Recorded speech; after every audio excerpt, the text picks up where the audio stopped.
Hey, Lando. First to arrive.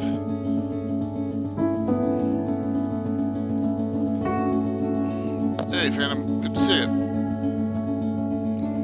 Guess you guys can hear me. Haha.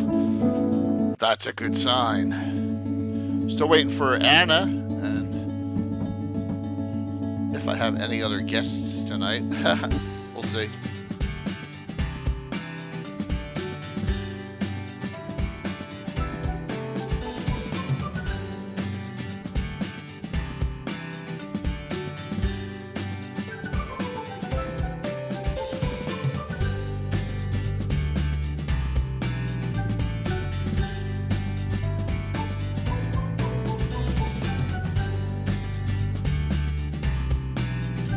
See everyone.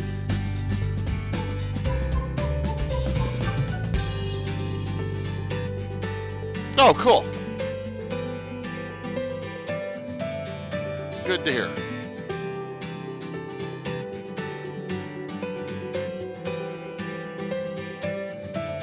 Oh, awesome. Thanks, I appreciate that.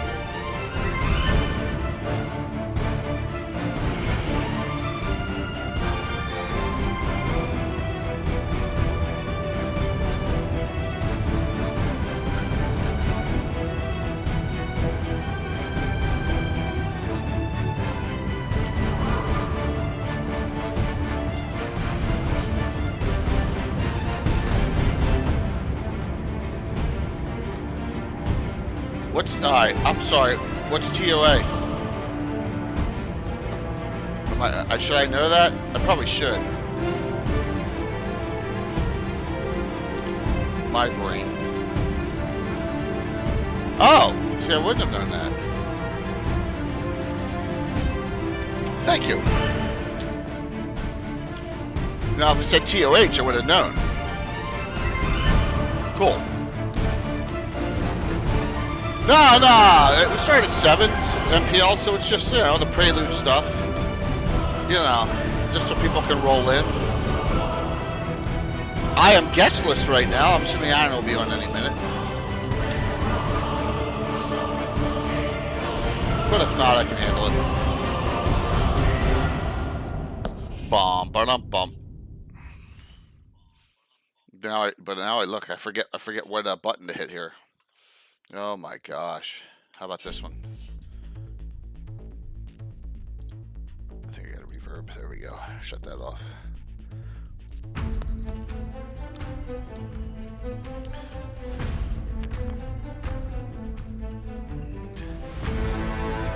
Let me make sure some of my shoutouts are good here.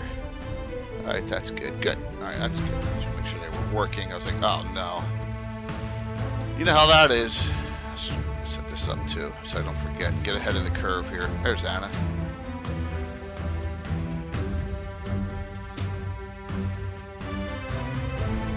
There we go.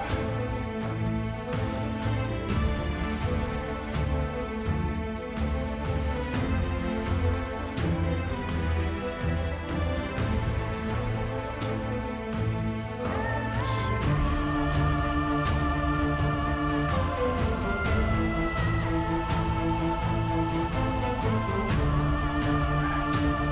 Hey. There you go. Yeah. Yep. Head of the curve here tonight, so. Yeah. Will and Tim are both maybe, so if not, just you and me. We're okay. Well, we will slug it through. Yeah. We will do it. This is going to be a half substantive, half theoretical discussion, I think, because okay. It's it's called DMing with class, and so I think that Greyhawk has a huge influence. I mean, Greyhawk itself was built on classes, but I think as far as all the other, like my campaign and a bunch, rely on the flavor comes from a lot of the classes. So I think that's the direction we'll take the discussion. It'll be interesting. Michael got me on a little kick after that Wednesday discussion when he was using so many, and I was like, what's the topic gonna be this week? That's good. You inspired me to get my blog post out early on Patreon. So yeah. Oh, cool. What's up, Chad? Yeah, I set up the. I set that up early. The Yeah. giveaway so that I wouldn't forget. Hit this one here. Troll Early Lord too. Games, join the fray.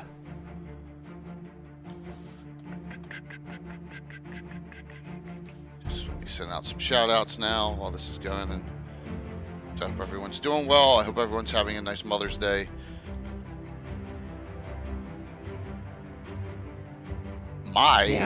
My wife's away, right? So Yeah. she's not so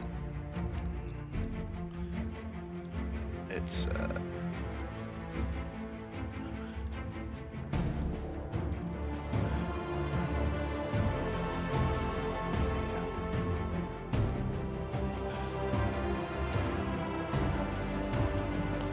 hope you're all doing well tonight. I'm gonna throw out the, if you get one and you're already on. Hey, Caesar.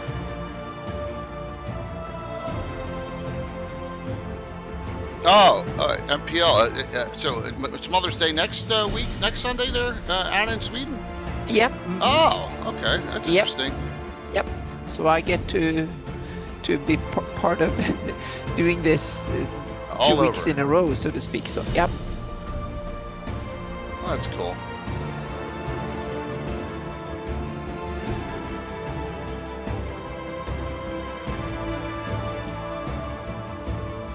What's your official leave date?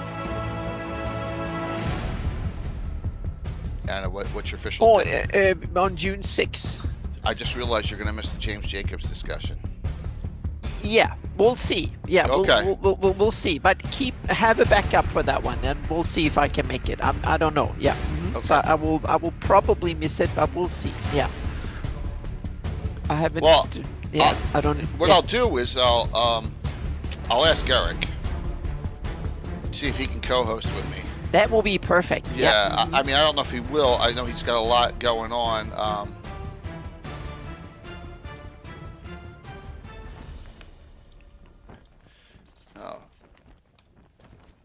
Darling just messaged me. She's sick. She won't be streaming, but she'll be lurking tonight. So Okay. Yeah, that's a Uh-oh. shame. Hope Yeah. it's not too bad. Yeah. yeah, and I just it got me sidetracked here. One sec. That one.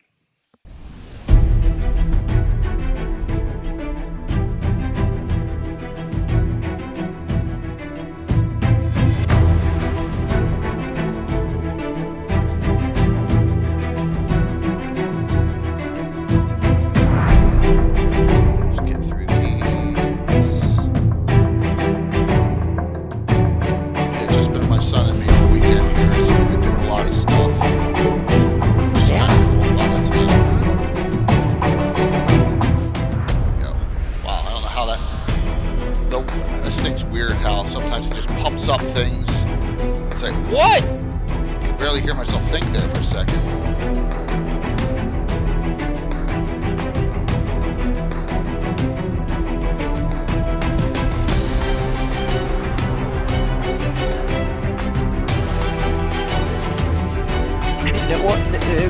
NPL, it's I haven't made that much firm preparations yet, so to speak. So I have 5 weeks, and I have a lot of things that I want to do, but I haven't nailed down any firm dates, so to speak. So it's still a little bit up in the air. So I will be in Western Sweden for a Nice. tour around Gothenburg and Western Sweden, and I will do eastern side where I lived, and then I will be in Stockholm for a bit too. And I might do some trip to England. There will be some hiking in Norway, and, cool. and that is, yeah, those are our plans, so to speak. But I haven't, and no firm dates yet. So yeah. So NPL, where are you located? Where in Yeah. Sweden are you?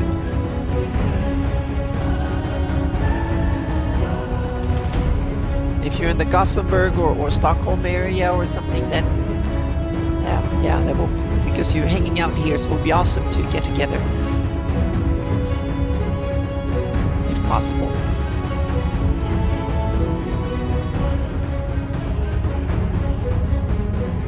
Right. Oh, awesome! Yeah, I will. Yeah, Stockholm is on the on the agenda. So because I have so Hey, many. John. friends, and I've lived there before, so I need to go to Stockholm at least once.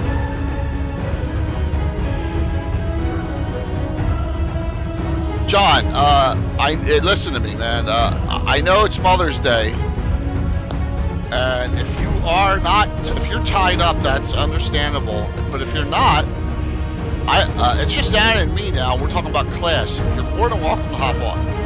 I'm putting it out there for you. We're talking class, even if it was only for 15, 30 minutes, whatever. How class relates to Greyhawk. So, your call. Just invitations out there. So. Oh, cool. Södertälje, yep. I might go by there on the way. We'll see. Yep. So I'll whisper you on Twitch and stuff, and I'll see when I know more when I will actually pass by, so to speak. So yeah. Cool.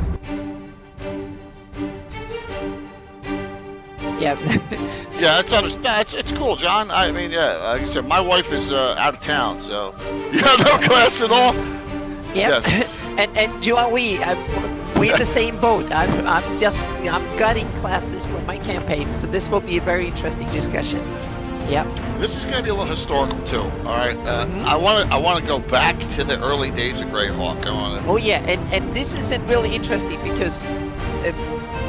Because I'm ditching classes in my house rule system, that means that I've been thinking of it a lot, so to speak, and there's a lot of pros and cons, and depending on the perspective of your game and the way you look at rules, that is probably the big reason if you're really invested in classes or not, so to speak. There are different ways of looking at it, so and there is no one way fits everybody. Oh wow, hype train. So yeah. Wow. Yeah. Before it's just we haven't even started yet. So. No, that's crazy. Yeah. Let's come live. How's that sound? Oh, because Darling started it off. She resubbed there. I didn't even see that. So, oh, cool. Good evening, everyone. We're like 3 minutes early, but no biggie here.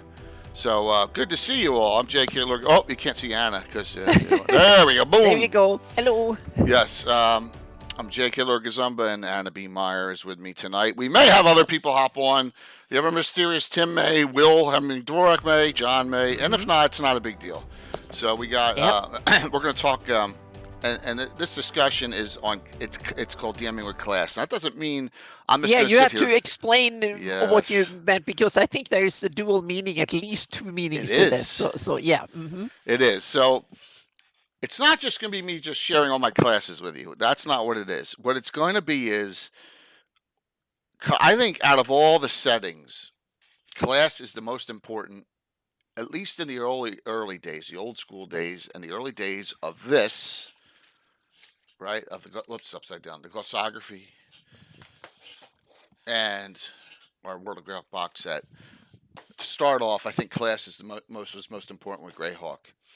I think class sets a lot of what is going on, flavor especially, and I've always said this with specialty priests more than Birthright. Yeah, BB can't count Birthright because it was a blip, right? We're talking Dragonlance, Forgotten Realms, and Greyhawk. Now, Dragonlance has a class. I'll admit that I kind of pilfered, and we'll discuss that. All right, and I've pilfered it, and people have pilfered my pilfer. All right, so we'll show that. Yeah, but I'm not beyond that. I want to interject a little bit when it comes to Birthright, because Birthright, I think, has an interesting perspective, because it was a setting with a different purpose. The other settings were basically places to play, and places to set your D&D games. True. But Birthright was built from the ground up to be a setting you were supposed to toy with and play with. It was a setting for world builders and war gamers and stuff more than the other settings. The other settings were, I think, initially an idea to flavor your D&D games with, so to speak, meaning the gods are called so and so, and the cities are called so and so, but otherwise it was basically vanilla D&D with a flavor. But Birthright had a different purpose, and that was the interesting bit. But I agree, it was just a blip. So I would love to have seen what Birthright could have been if it had a 20-year run or something like that, or at least a 10-year run. Or yeah, even a 2-year run, I think, right? I mean, It was like a couple of years yeah. with, but yeah, or something like that. It was a handful of products coming out, and then they abandoned it. So tonight, at least, hey Mike, at least one of these classic D&D reprints tonight. All right. By the way, I want to say an extreme. If you were on last night, the BattleTech game, once again, I thought I was going to kick their ass, and I got the shit beat out of me again, right? Mm-hmm. But I will say this: if you look up top on the cheers, which it's showing gift subs first. Gaetano really stepped it up with providing me with 12, which they're called edge points in BattleTech rerolls, and that really helped out. And then it went down. It went downhill from there, unfortunately. But it was fun. It was a blast last night, and I love doing it every couple months, and we'll keep it going. I know Alyssa Faden had a great time. Rob, good. Patrick, Jimmy Duffy, my son, and Tim, and Balfram. We had a real fun time playing last night. So. Thanks a lot for all the participation there on the stream. It was really nice. So, all right, class. I start out here in 1978. Yeah. There we go. I brought my Holmes Basic box set out. Let's go from some history here. All right, inside. This is not the first one. I got the rules book, and I got Keep on the Borderlands. First one would have In Search of the Unknown, right? And then I have an uncut prison edition chits. Right, there we go. Put them in a jar and pull them out. That's instead of rolling dice. But in here, you got some very basic classes. Your classes are fighter, thief, magic user, cleric, all human. Dwarf, which is a fighter. Elf, which is the only multi-class. It's a fighter mage. And halfling, which is also a fighter. You can't be a halfling thief at all in this. And that was it. So what is that? 7? And that's where basic started out with those 7 classes. No gnomes, nothing like that. And but a lovely start. And that's why I say this holds so dear to me. I think Holmes Basic was fantastic. And I got a cat wandering in here. Yep. She'll be rolling up against my legs the whole time. So Holmes Basic started it off for me. Hey Mike, good to see you. Sorry about Kathy Wapple too. I heard that she passed. I don't know any of the details on it. Sorry about that though. I know she was well beloved in the community.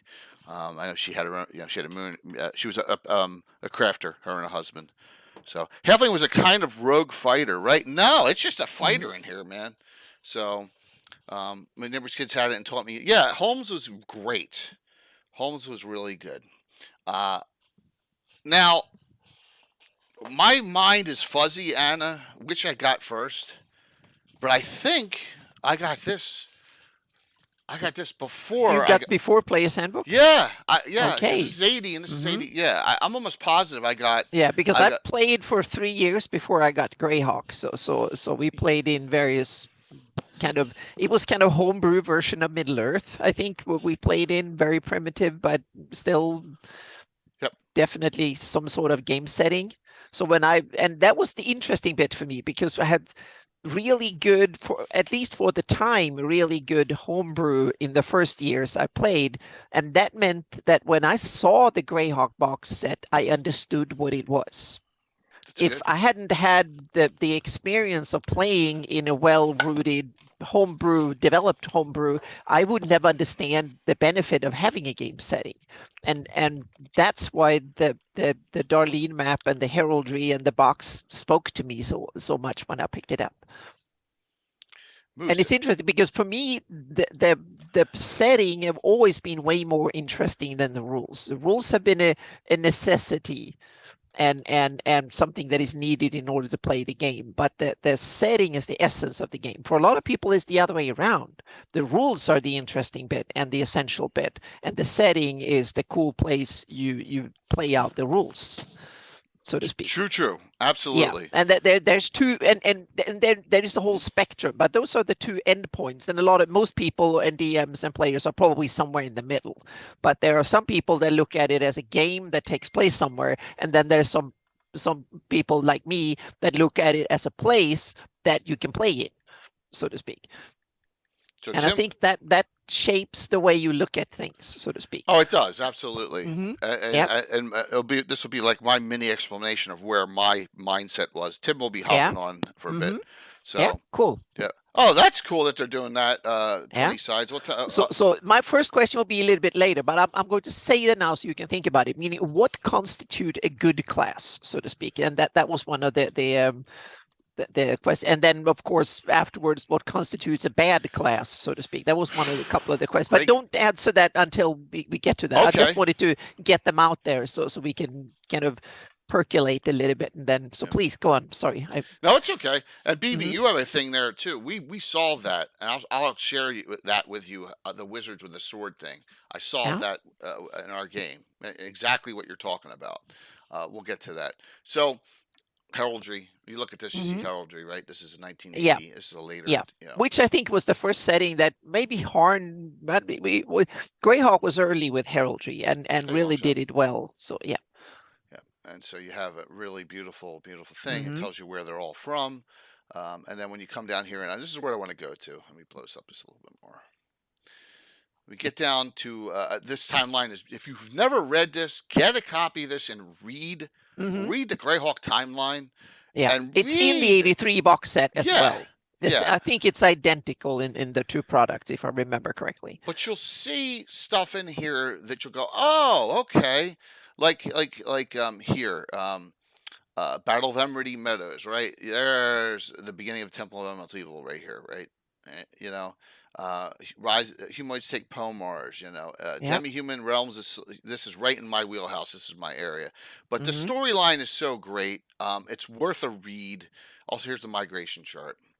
It's worth a read for you all just to get through all the stuff they pack into these like couple pages. It's a lot of data, great data on the history of Greyhawk just right here. Yeah. Absolutely. It shows you all. I just have to say hi to Old School Gamer 70. Hello, awesome. You played together back in almost 10 years ago when we or some years ago. Yeah, probably about 10 years ago. So when I had my campaign running here, my Rel Devon and surroundings campaign. That's awesome. Yeah. Great to see you again. Hey, if you like I said, we have giveaways tonight, and classic D&D reprints in the back here. You get your choice of a whole bunch.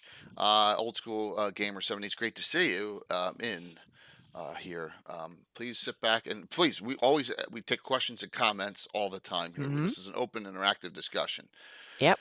All right, here we go. This is what intrigued me right off the bat, and I want to go to Ulick just because that's where I live. So let's go down to Ulick here. All right, and I see first off, I see County of Ulick. That's where Altamira is technically now this day. Druid 13th level. I'm like, what's a druid? Okay. Oh, that's true. You didn't have player's handbooks, so you didn't. Right. Okay. All right. So yeah, there's no. Yeah. So I'm like, oh, what's all right? And then, I guess this is an elf now. Look, his noble name's a Duke of Ulick. It's an elven kingdom. Because you only had Holmes Basic when you got this. So yeah. Absolutely. Have you read about the AD&D and you were aware it was coming or? I think the player's handbook was first, but I think I got this first. Before, So before you even knew what was coming, so to speak. Yeah. Okay. Sam, that's what I think. I think I got the folio first, and I was like, because we're still doing Holmes Basic right at the beginning of 1980. Yeah, I missed folio completely and got into it through the 83 box set. So and then I'm like, well, this guy, the Prince of Ulick, and this is where we always have the Prince of Ulick's a dick in our campaign, and it does like the Order of Ulick. Well, he's a fighter thief. I'm thinking to myself, oh wow, a dwarven multi-class fighter thief. What's this all about? I don't know what this is all about. And I was like, wow. And so, hey, Josh, the cool thing was there's all the leaders in here. They're unnamed, but they have their class. And I was like, cool. And there's some Rangers in here, and I heard, you heard stuff about Yeah. Paladins, Rangers, but I just thought it was neat that they showed all the leaders' classes in here. This is 1980. Yeah. Remember, I'm young still. I'm And still. this also, but this also tells something about the game, because the rules were really etched in stone and really important back in the day. Hello, Tim. Because they showed the class, but not the name or any other data about the ruler, only its class and the level. So which is kind of telling. Yeah. And another thing, Sam, remember, I'm like 12 years old at this point. I don't have a lot of cash flowing around. So I think the first dungeon, the first dragon I actually got on my own was the one with the monk cover, 58, I think it was. 53 was the first one I bought myself in that era. And then I had to go back and get all the previous ones. He's got a lot to kick about, right? Yeah. That was a great one. That was, I think, the first one I ever got was so this is 1980. This is a 1980 Greyhawk Folio. This is before the box set. So, like I said, there's a lot of haze here, but I know we're playing Holmes Basic the first 2 years. Yeah. Another reason why, like the Orderville campaign didn't start officially to that 1980. How about Fighting Men, Magic Users, and Clerics? Where are all these new classes you're talking about? They're coming. Well, Storyteller, you'll see. You're going to see a list of 40 some, but showing my thought process on this. Do I have it up here? Oh, I thought I had it up. Let me pop up here. So I think another thing that shaped my view of the game fairly early on was that I started to DM, became my thing rather than play. That also, because in the beginning I was as obsessed about character building as any player, so to speak. But when I switched and mainly interacted and played D&D from a DM side rather than a player side, that also shifted a bit how I saw the game, I think. And world building became essential, so to speak, more essential than actually playing the game. Yeah, for me, it was a combination of I'm going to use class to build the world, if that makes sense. And I think I don't know, Tim, if where you were on this too. All right, let's go over through all this to my joy area, and here it talks about races. Sorry, I'm using the word race still, everyone. Racial preferences. We're talking about first edition here. That was the term back then. Yeah. So yeah, You got your base classes here. But we can. Did I miss it? No. What's the correct term now? It depends. The jury's still out. Most games have actually changed to ancestry. That's the most common, and that's why Wizard of the Coast can't decide, because they don't want to use the same as Paizo and others do, apparently. So they seem to settle on the term species, which to me is a little bit too scientific. It's like dinosaurs. Don't give them Latin names. So I agree. I like ancestry, background, kin, lineage. Those are. But they're different. They're different races. You got dwarves and elves. And but the term is so tainted. So I can totally understand why you want to get rid of it. It's just like gypsies and stuff. I'm trying to think what Tolkien used. I don't think he used race. Well, he referred to them directly. Exactly, he used Rangers, them. He named them there were elves and whatever, men of and so on. Dane, but he never talked about. No, but he didn't do a game, so he didn't have to talk a about a thief. They were looking for a thief. Yeah, and also remember that Tolkien he spoke and wrote about the Middle Earth from an in-setting perspective. And that also changes things. So in that sense, that changes things. Meaning D&D, you talk about it from a gaming, from a rule, and from an outside perspective, where you need to categorize things in order to put them into boxes for game mechanics purposes. You just say kinds. They're very different kinds. Yeah, but yeah. Chainmail may have used the term race. He used a variety of terms. I think there was a lot of games back in the 80s, 90s, up until like 10 years ago when Paizo were I think one of the first ones to abolish it when they. Well, don't expect any changes from me. That's all I gotta say. Well, here is in the first 5 years of the game before Arcana came out, where Tim and I lived, all of us, the multi-class character. 75% of our characters were multi-class back then. Yeah. Hang on a second. Also, explain to people who only played newer editions, Yes. what's the difference between multi and dual classing? All right. So a multi-class character goes up in all the classes at the same time, and it's not a specialized, it's not a prestige class, it's not you start one class, do another.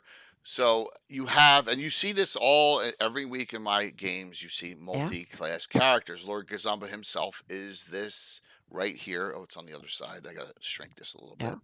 Sees this fighter. Here's a fighter mage thief, right? That was Ulrich, your character, right? Yeah. Mm-hmm. Yep. He was a fighter cleric mage, triple class.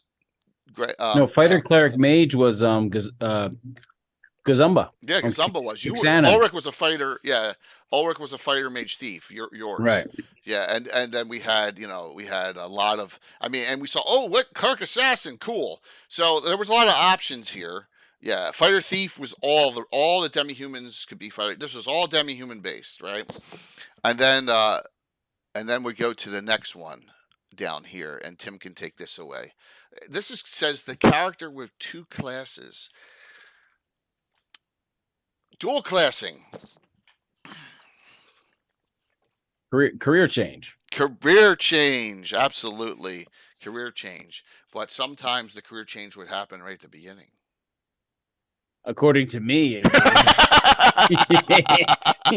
So Jay's referring to my tendency to like the idea of a person starts as a fighter. They're big and strong. But after getting their butt kicked, they realize that, you know what? If I got other options, I got other skills. And so they switch, but they still have the exceptional strength because they were a fighter. So I've had, even in other games, I did this even when I was, traveling around the world in the military and joined a game. And usually they allowed it to happen because I brought so much interesting stuff to their game that was, different. They usually let me get away with it, which is like, first level fighter, 18 something strength, who then becomes a thief. So if it's like an adventure with fourth level characters, he'd be a first level fighter / right, third level thief, third or fourth level thief, right, or he'd be able to first level fighter mage, first level fighter, 7th level mage, or whatever. So when that happened, and we've always said this, I implemented a minimum for my group, not my special groups, because you're going to see this Saturday with Nerdy Guide, they have a human who made it to third level fighter, stopped, and now is a 2nd level monk. I hope Skagit's not on. Yeah. So yeah, but in my game, you have to go up to 7th level in your base class, then switch over and then dual class. That creates a super powerful character. So a lot of the humans in our campaign are this dual classing. Some classes I do not allow the dual class. Elementalists, wild mages, stuff that is a real you got your in-depth studies.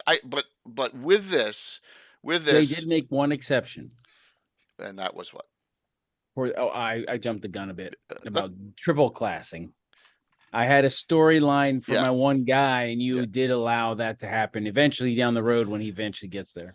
Yeah, bards are a special case outside of the rules. Consider it the first prestige class, right? Mm-hmm. Yeah, exactly. It was before the prestige class, but it was a template for prestige classes. Yep. Mm-hmm.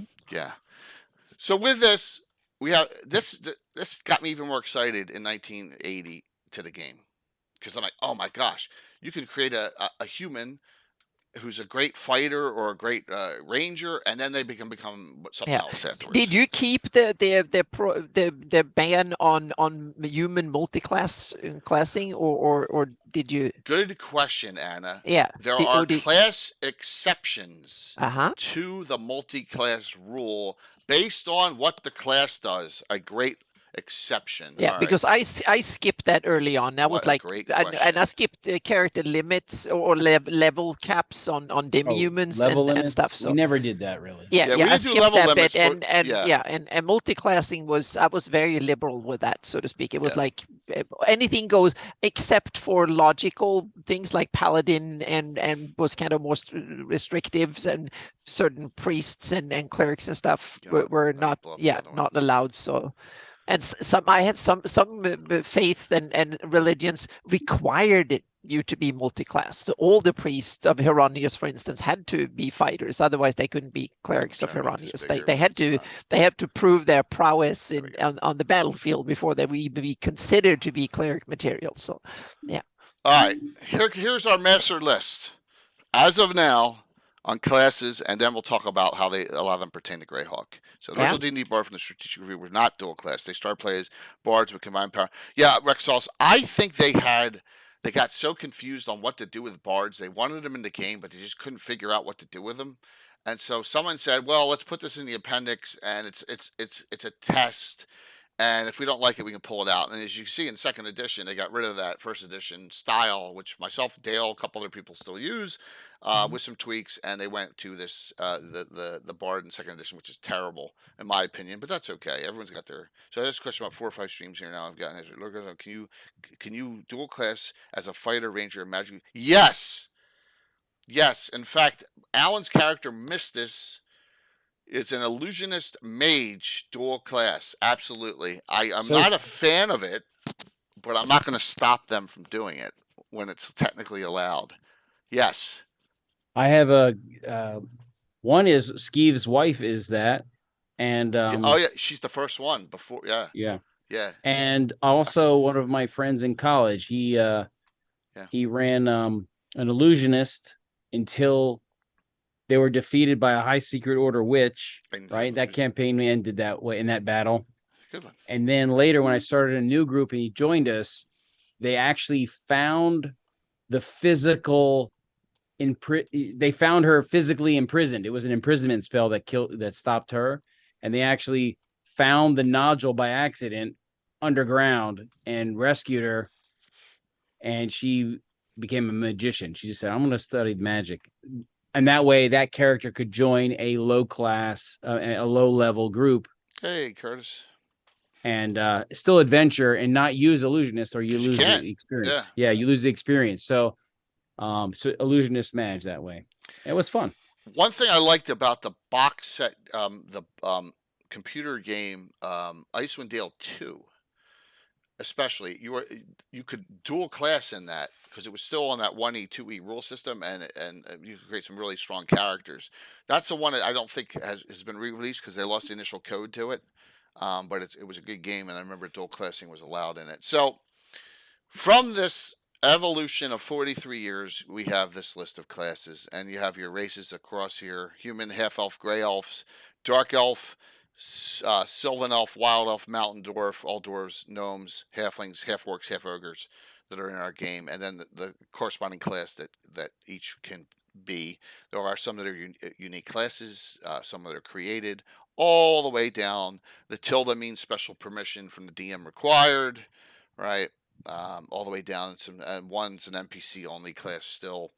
And so there's our list going all the way down to it. And that is, and there's subclasses of each, especially priests. There's 40 different. So just to note that this is the evolution, and let's just chat about some of these and chat about now the thought of Greyhawk.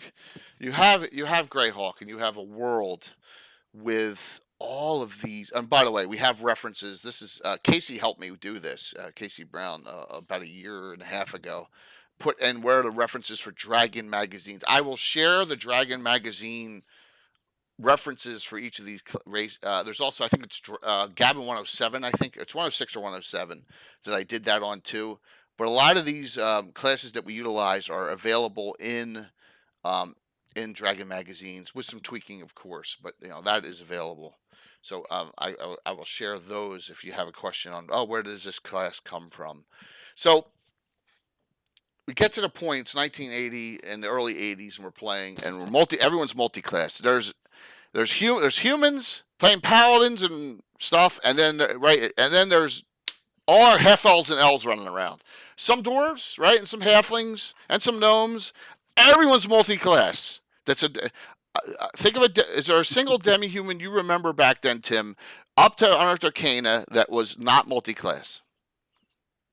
I can name one. Well, Shaman Meal. Yeah. Dwarves are much better. I think dwarves are better as fighters.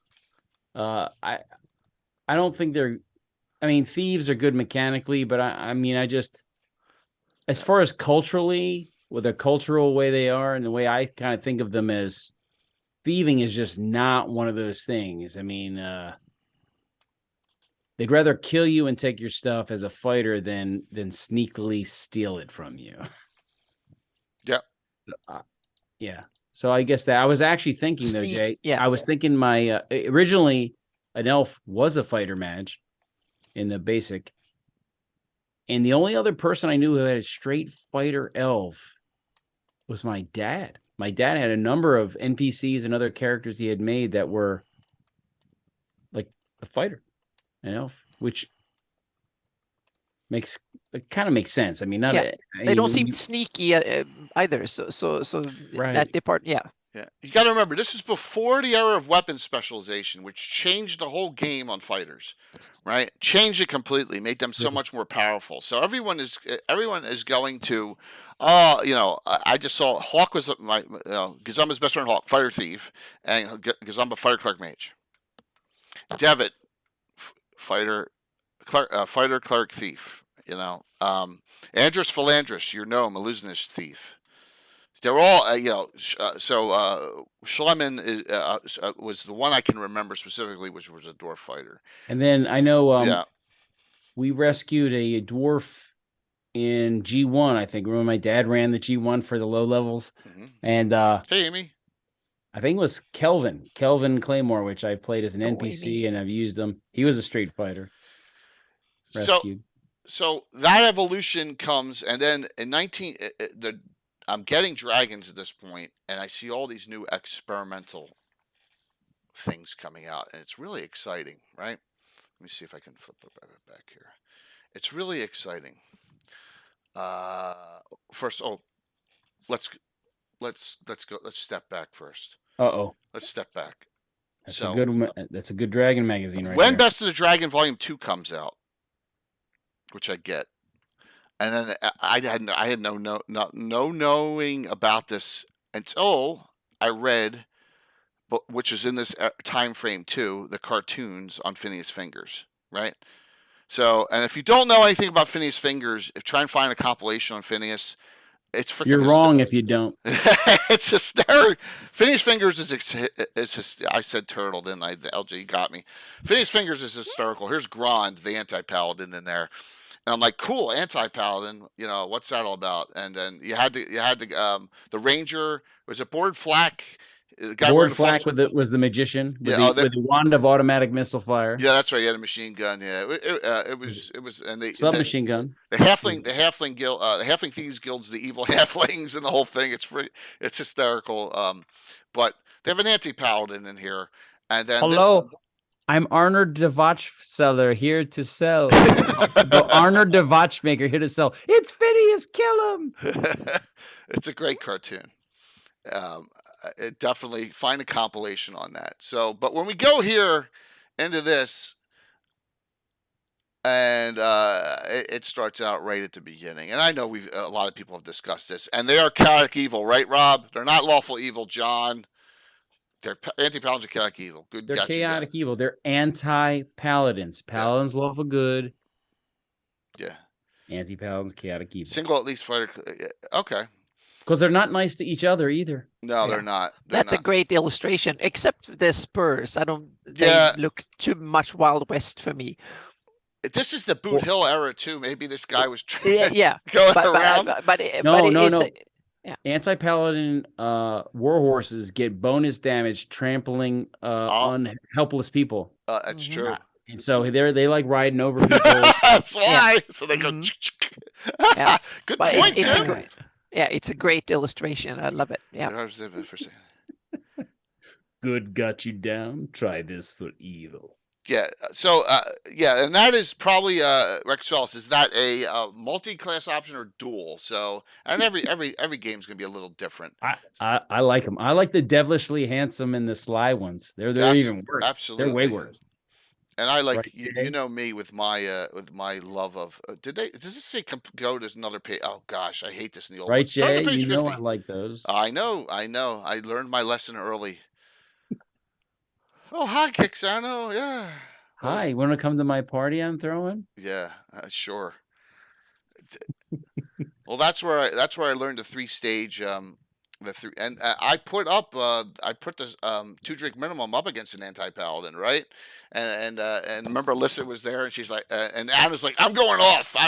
She's sitting there in the campfire with Anna's character's like, I'm not getting. I go out in the forest to get murdered instead of getting murdered with everybody else that gets missing.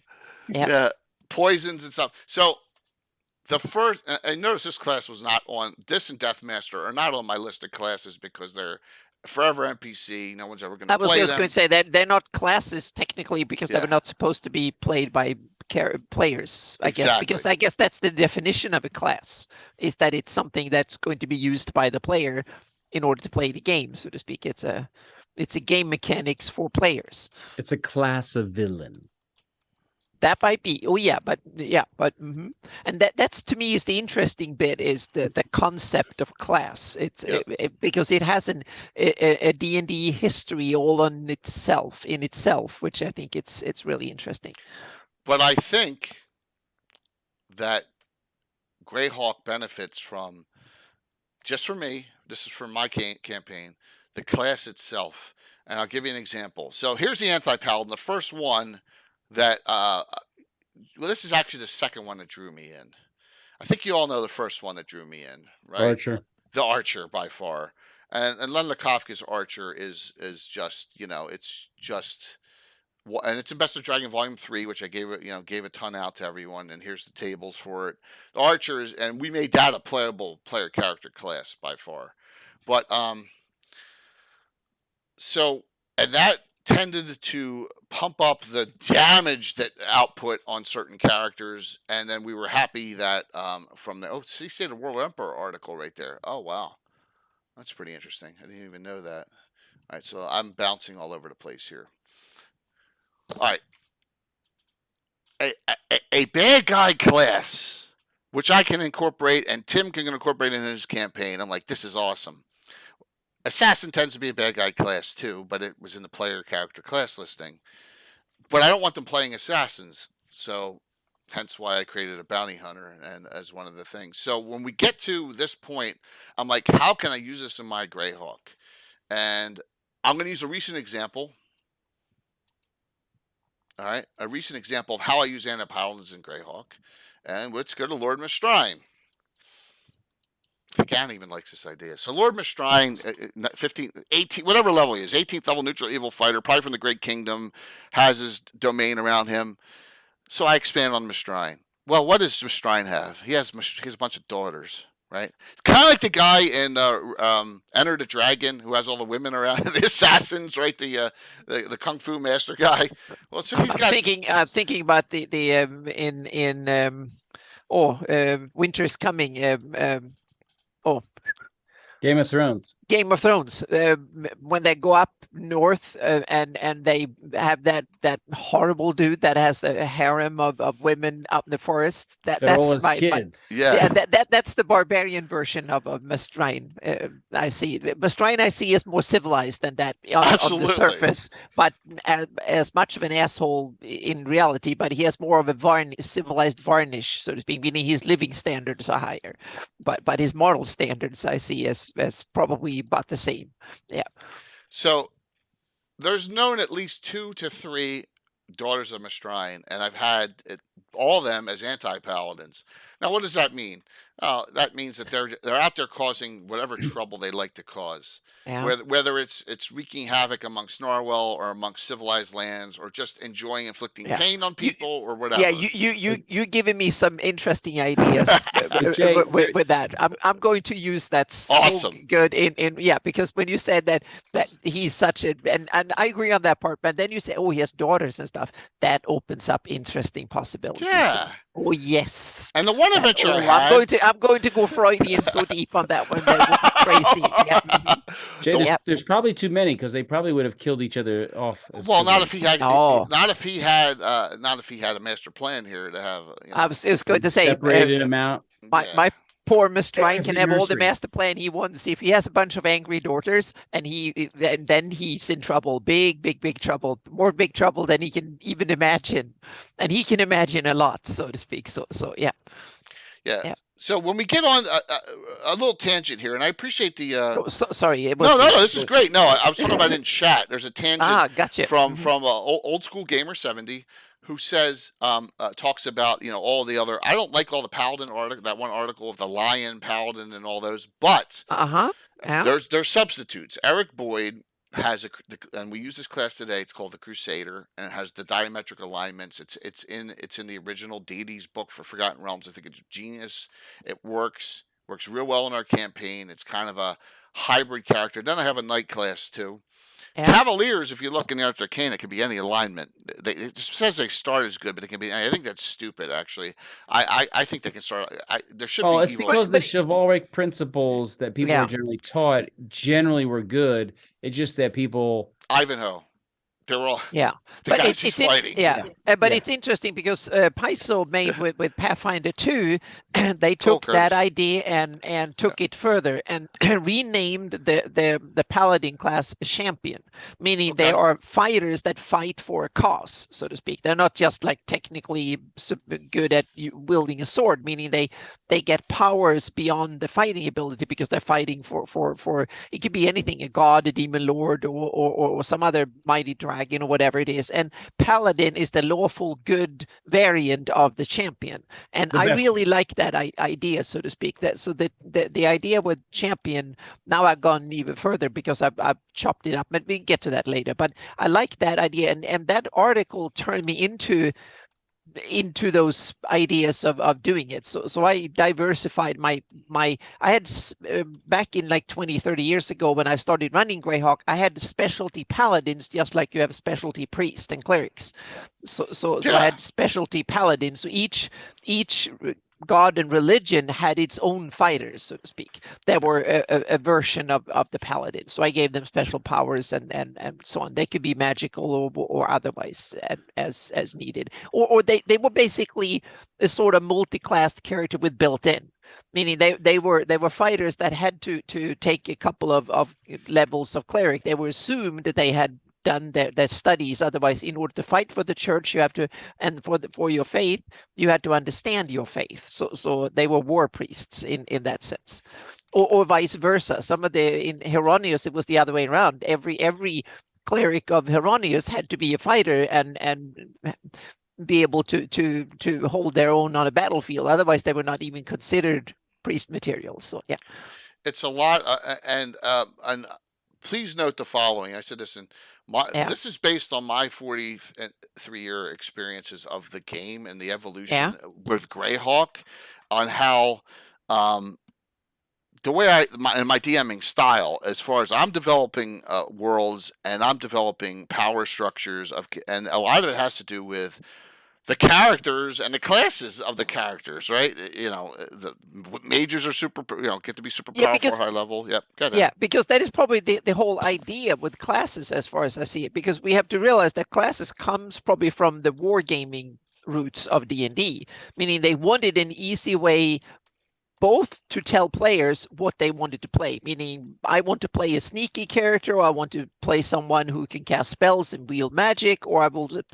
So it was to create neat boxes that were definable both for the player and the DM, what to expect, what you can do.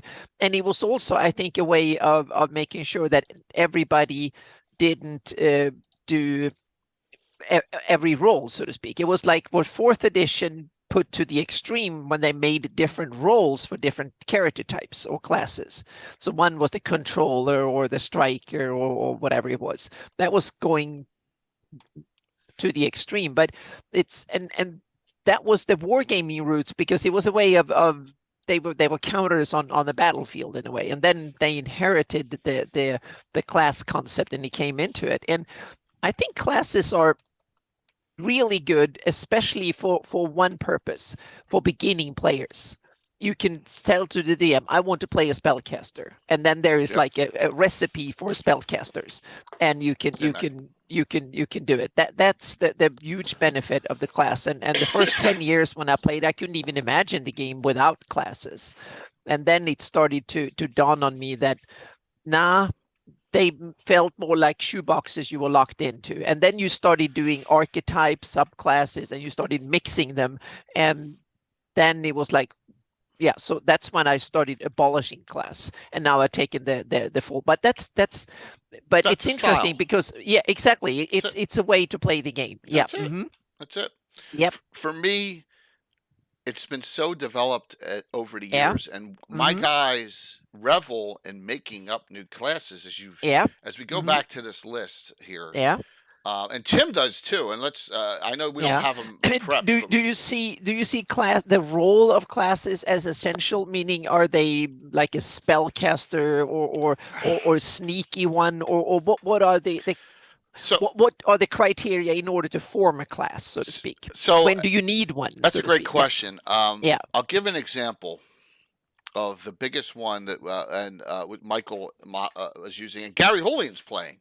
The most recent one is the Maester class. So the Maester class is kind of ripped off of Game of Thrones, right? Well, thematically, I think it really makes sense, especially since D&D early editions were kind of they were skimping on the skill side of things, so to speak. So to have a class to fill it in, that was I can really see a need for that, because it was a way of introducing a whole new rules mechanics into the game, I guess. Or how did you? Yeah, sorry, I'm this going is great. ahead here. Well, So, I think all these additional classes show that there's a desire to have variety and flavor in careers of your characters that Warhammer does awesome. And I always see these as basically stealing what Warhammer's got to add them into D&D. That's really what it is.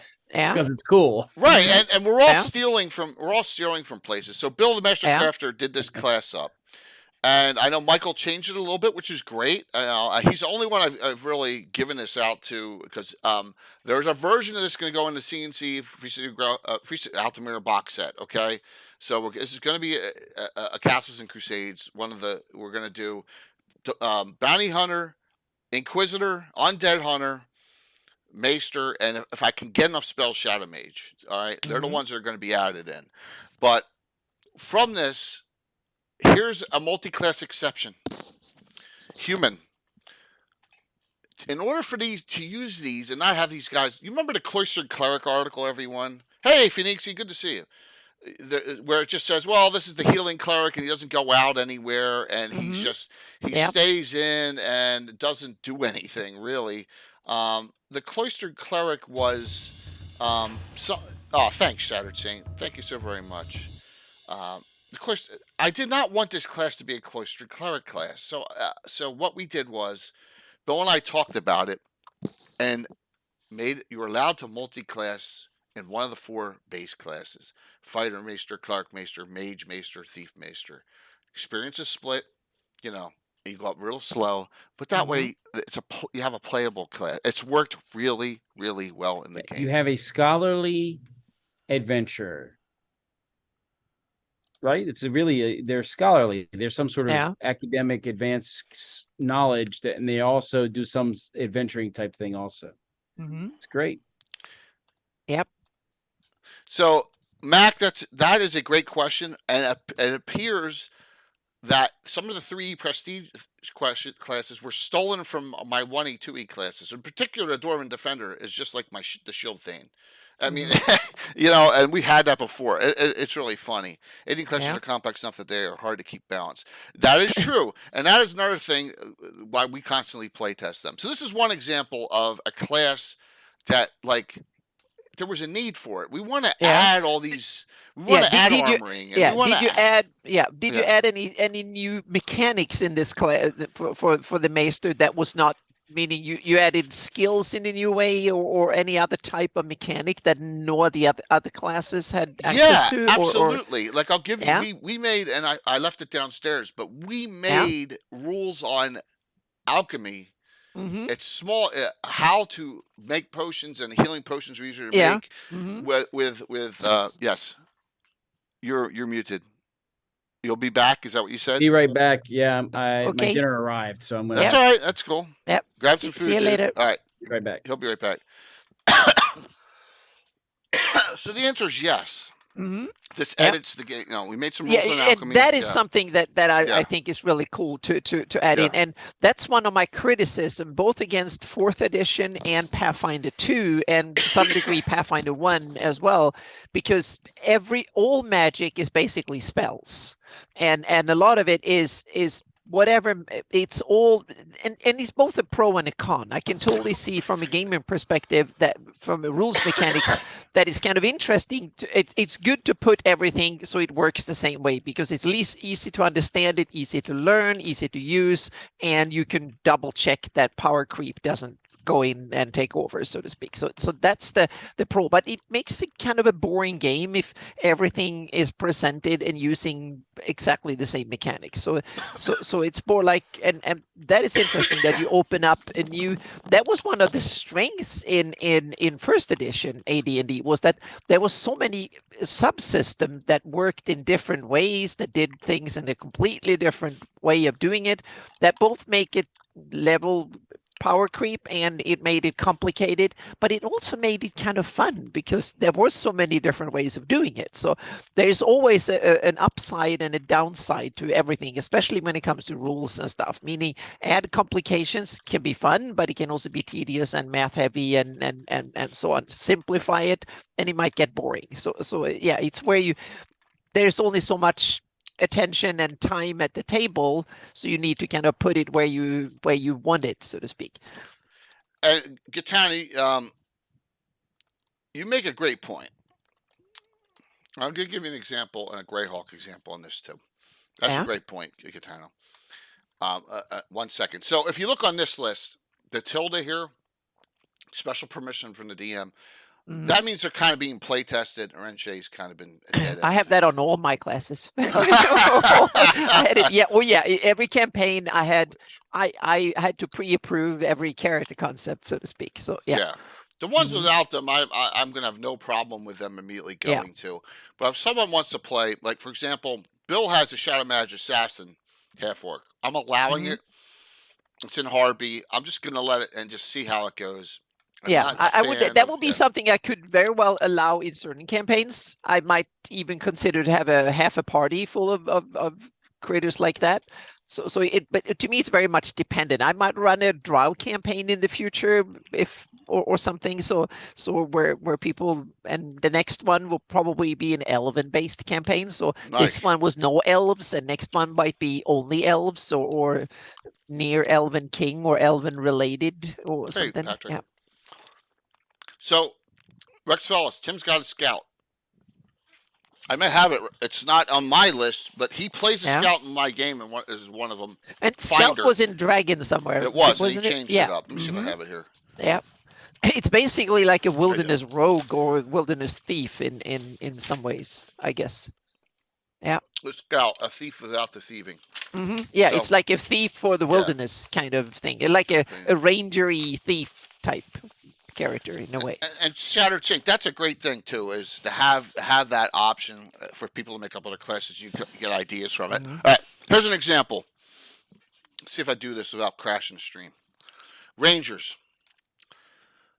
Old school Rangers are all good alignment because they're once again a lot of Middle Earth base. Well, they were taken from Aragon, so they had to be good, so to speak. It was basically Aragon in the rules kind of thing. Absolutely, you got you got your organization of Rangers up here. They can track. Hello, Justinius. Yeah. Hey, Greg, good to see you. They, you got your Gnarly Forest Rangers. Ranger is when weapon specialization came out, you had to be real careful because Rangers would be uber powerful. Yeah. I made some changes to that to make sure that worked.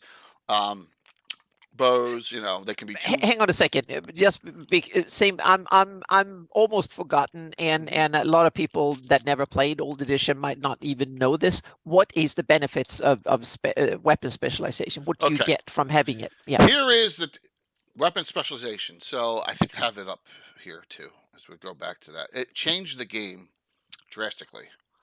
Yeah. For how do I say this? Maybe for the better, but maybe not. Okay.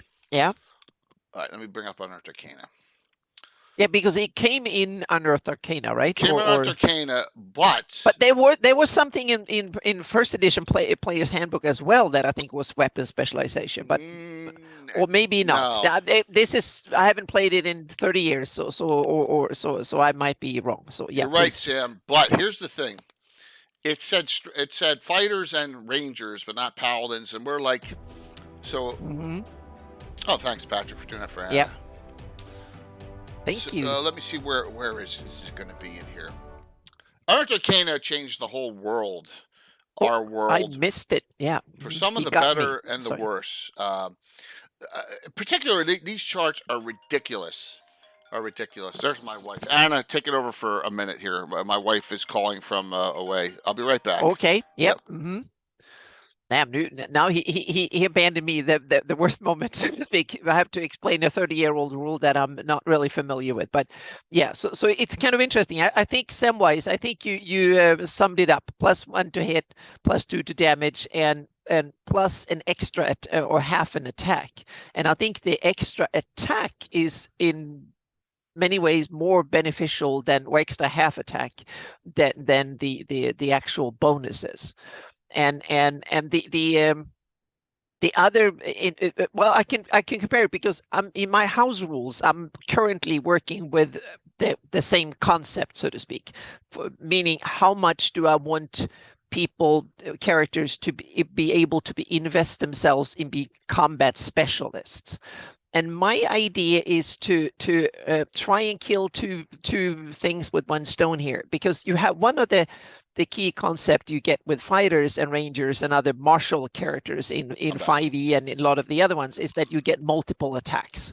I'm explaining here my take on, because I'm actually right now dealing with the same issue in my house rules with weapon specialization. And for me, I think one of the key benefits of the weapon specialization in first edition was the extra half attack, so to speak, that you can attack more often. That was more than the to hit and damage bonus. It was they gave you because action economy, that the term is nowadays, is that it's a key thing. If you can do more, you become way more powerful without any extra pluses, so to speak. You just get more possibilities on the battlefield. So my way would be to try and mitigate, because you have extra attacks in 5e. You get fighters and other martial creatures, they get a second attack and then they can get a third attack, and that takes a lot of time. So my idea was to simply give them a combat bonus that they can add to damage to all the attacks as a compensation. Instead of having multiple attacks, they can simply boost the thing. So my idea, and I have to do some test combat on this, but my idea was to give people can simply purchase, say, I want to be one heck of a fighting person. So you get like first degree of specialization. That means that you get to add your proficiency bonus to your damage. Thanks, and then you can say, I want to be one of the best fighting people in the world. Then you can add double your proficiency bonus in, so +12 at the end. Or I want to be for sure the best fighter ever that God never seen, so to speak, or Hironia's biggest champion, or whatever you want, and you can add like 3 times your proficiency bonus into, but that will be very costly. You have to invest a lot of energy into doing it, and a lot of XP into doing it. So a lot of other things you have to forego in order to get it. But that will be that you will get guaranteed extra damage when you do things.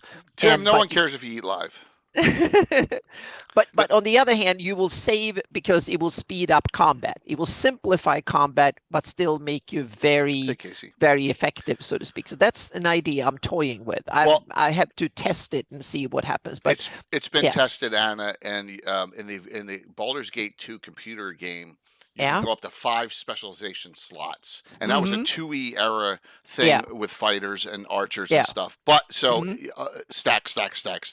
It works, but it makes super powerful characters. Oh yeah. But on the other hand, I will limit. So you only get 1 attack per action, period, so to speak, and then you have dual weapon use. So that's the other thing to deal with. And that's and that creates another. That creates another issue. Exactly. That's another issue, so to speak. But I like dual wielding thingies, so I need to keep them too. Yeah. Here's what we do. Multiple attack weapon specialization is only allowed to the fighter that's single class. A multi-class fighter cannot specialize at all. Solves issue number 1 for us, because you don't want to have fighter mages run around with weapon specialization. So for me it will be like if you invest in that will be like if you invest full swing in being a specialized in combat specialized to the maximum, that will be the same amount of effort as being a spellcaster. So that means that if you cast spells and are map, that means that you don't get an armor proficiency, you can't ride, you have no skills or whatever. So it's you have a budget how much you can learn, and then you have to spread your use that budget on whatever you want. That will be my way of doing it, so to speak. But if you want to be the best fighter in the world, you can be. Right. Yeah. So we've created it so straight class fighters are utilized again, because they were starting to get not utilized. Rangers, Paladins, the fighter subclass versions, can get weapon specialization. By the way, there's multiple slots. Can get weapon specialization, but do not get extra attacks. They can't get double either. So what they can do, a Ranger can get a specialization in a sword, +1 hit, +2 damage. That's it. No extra. So they have a slightly nerfed specialization. They can get bow specialization, short bow, or whatever. +2 hit, +2 damage. A point blank, +1/+1 at short, increases the range 30 feet. So they can get those, but they don't get multiple attacks. Now, Cavaliers get multiple attacks. Knights can get multiple attacks. There's certain classes that there's like 3 or 4 of them. My idea was to only give them a bonus on damage, period, so to speak. So just give them more damage. But that is also a 5e base, because 5e is so heavy on hit points, meaning monsters and stuff have tons of hit points. So that will give you so instead of giving them lots of complicating things like more attacks and stuff, you just add an assured bonus to your attack. So when you hit, you do way more damage, and that's straightforward, easy to calculate, and doesn't slow down combat that much, so to speak. And it also makes sure that you don't automatically become, because things that are immune to the attack will be immune against that bonus too. So that nerves a little bit too. If you give people too many pluses to hit, for instance, might be sometimes more valuable than the damage. But it's something I need to test. But I'm playing with the idea to that's my assumption, so to speak, my hypothesis. Yeah. So Tim allows his bow specialization to get to double dice. Which is in Art Arcana right here under bow specialization. But I don't do that. Yeah, and it's interesting because ranged weapons were not that powerful in first edition. In third edition, they started to become real powerful. In Pathfinder 1, bows are deadly. They can do a lot of attacks. They can do a heck of a lot of damage, and they have a long range. And the same Pathfinder 2, I'm not so sure. I think they're nerfed slightly, but they're still very, very, very deadly. Yeah. Well, I like the the specialization matters early on at low levels, because the monsters are generally low level. Yeah, but as you get up in higher level, I mean, for a bow, it's only within 30 feet that you get double damage. That is and the +1, +2 is not doesn't mean much when you're 10, 15th level. So, right, and then the that it's really not giant. You kind of get that quick shot. You're more like a quick shot specialist up close, rather than the archer, who is the long range, like professional expert marksman. So hello, Dirty Dwarf. Old school, you ask a question. You can always add abilities to your existing classes. There's nothing wrong with that. Now, let me show you something that I have done also. I have added stuff to we always have tried to keep the base fighter viable, because it's just that's where the game started, right? Yeah, but that's an interesting thing, because the fighter is often the forgotten class, and sometimes I think it's on purpose. It's supposed to be kind of the entry class. It's like if you have a new player who never played the game before, and he was like, "Oh, I want to play something simple." Then you say, "Play a fighter." That's a simple class. So I think that sometimes the fighter has been left simple because it's supposed to be the entry for people who don't Right. want to learn the game much, who don't know the game yet. And is that your assumption too, to some degree, that it's kind of it was, but for us, we yeah. didn't want that, and this is where we're talking about, and this is just like old school Yeah. gamers question here. So there were some things that we wanted to add into the game. In particular, I stole some stuff from World of Warcraft because I was playing it in the early 2000s, and it came in. We gave, and one of them, remember, we merged feats into the weapon proficiency system, which allows a lot of flavor and almost kit fighting from 2E. You can kit up your fighter, but here they get 3 proficiency slots, any combination of single, double, any weapon.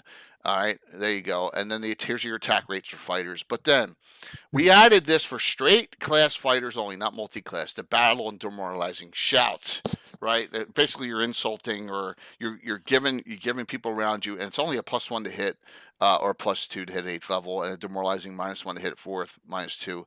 You can do that 3 times per day. That's a straight class fighter only. Kind of gives them another ability that no one else has. We try, when we add an ability, make it an ability that really no one else has, that makes them unique. And we do that with specialty priests all the time too. Also, the taunt feat is available. They can get taunt. The only class that gets taunt automatically is the Dwarven Shield Thane class. So it's just a little thing here, a tweak. This was a class tweak. Well, because that's their focus, so they're better at getting inside the psyche of the enemy and making them screw up or making them a super mad or whatever. Yeah. Because that's their bread and butter. Absolutely. So, kit fighting, this is what, I know we're tangenting off a little bit, which is fine on how the discussion goes, because it's all up on you asking you the questions here. Curtis mentioned something we should not talk about. So, yes, firing to me. Well, remember, Anna has a nice, strange multi-class option in 2 drink minimum. Her character is an archer thief. Okay, which is the Lenlakoffic archer / thief. Yeah. Multi-class. Then I have a ranger mage. Mage too, Imri. Yeah. Yes, absolutely. So you have 2 multi-class ones, both of them with bows. The archer, level for level, will be way better when they're both 9th. The archer will be way better than the ranger as far as missile fire goes on those tables. Yeah. Well, yeah. But both of them are good with missile fire. But yeah, shooting in a melee combat in my game is not a good idea. So, but that's okay. Ranger. In Mage, reality, it's not very good. Ranger Mage is a great. Yeah, I agree. Ranger Mage is a great multi-class for and it's a huge thing.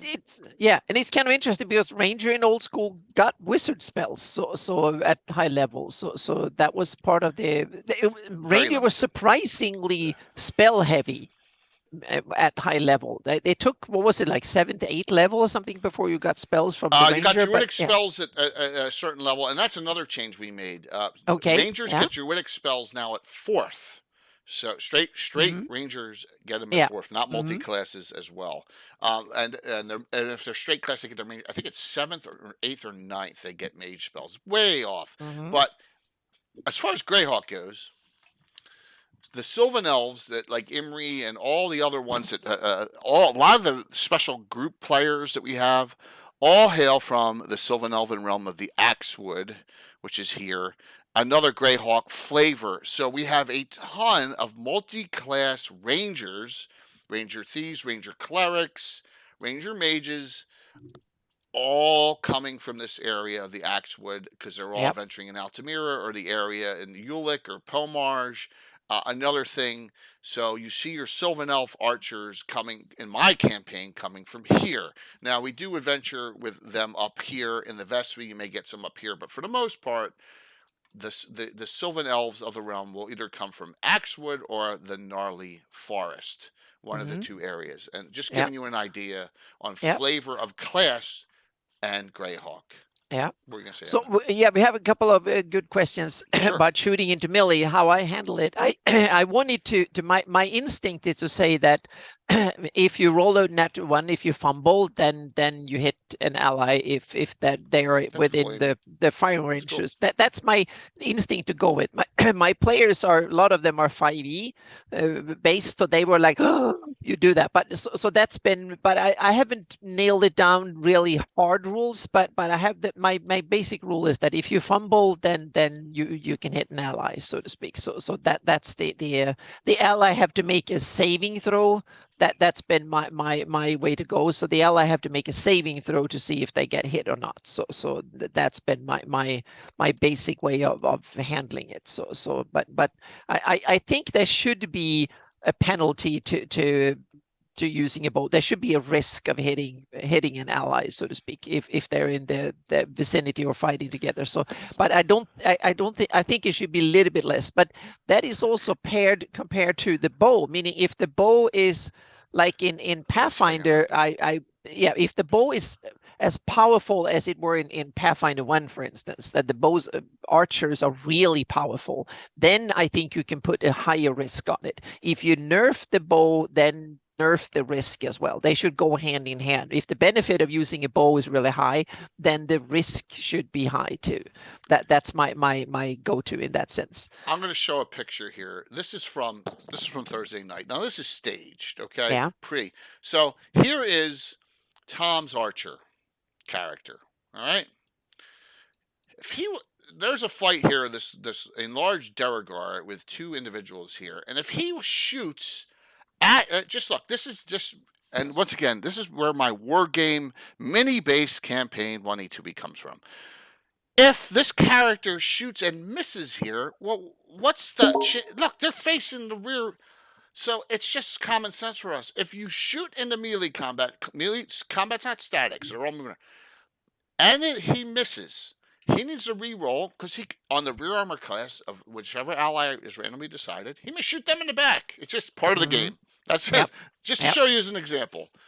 Just for us. And Rex Phillip, Cat Lord, there's a good point that when you get really, really good at something, should you still fumble 5% of the time?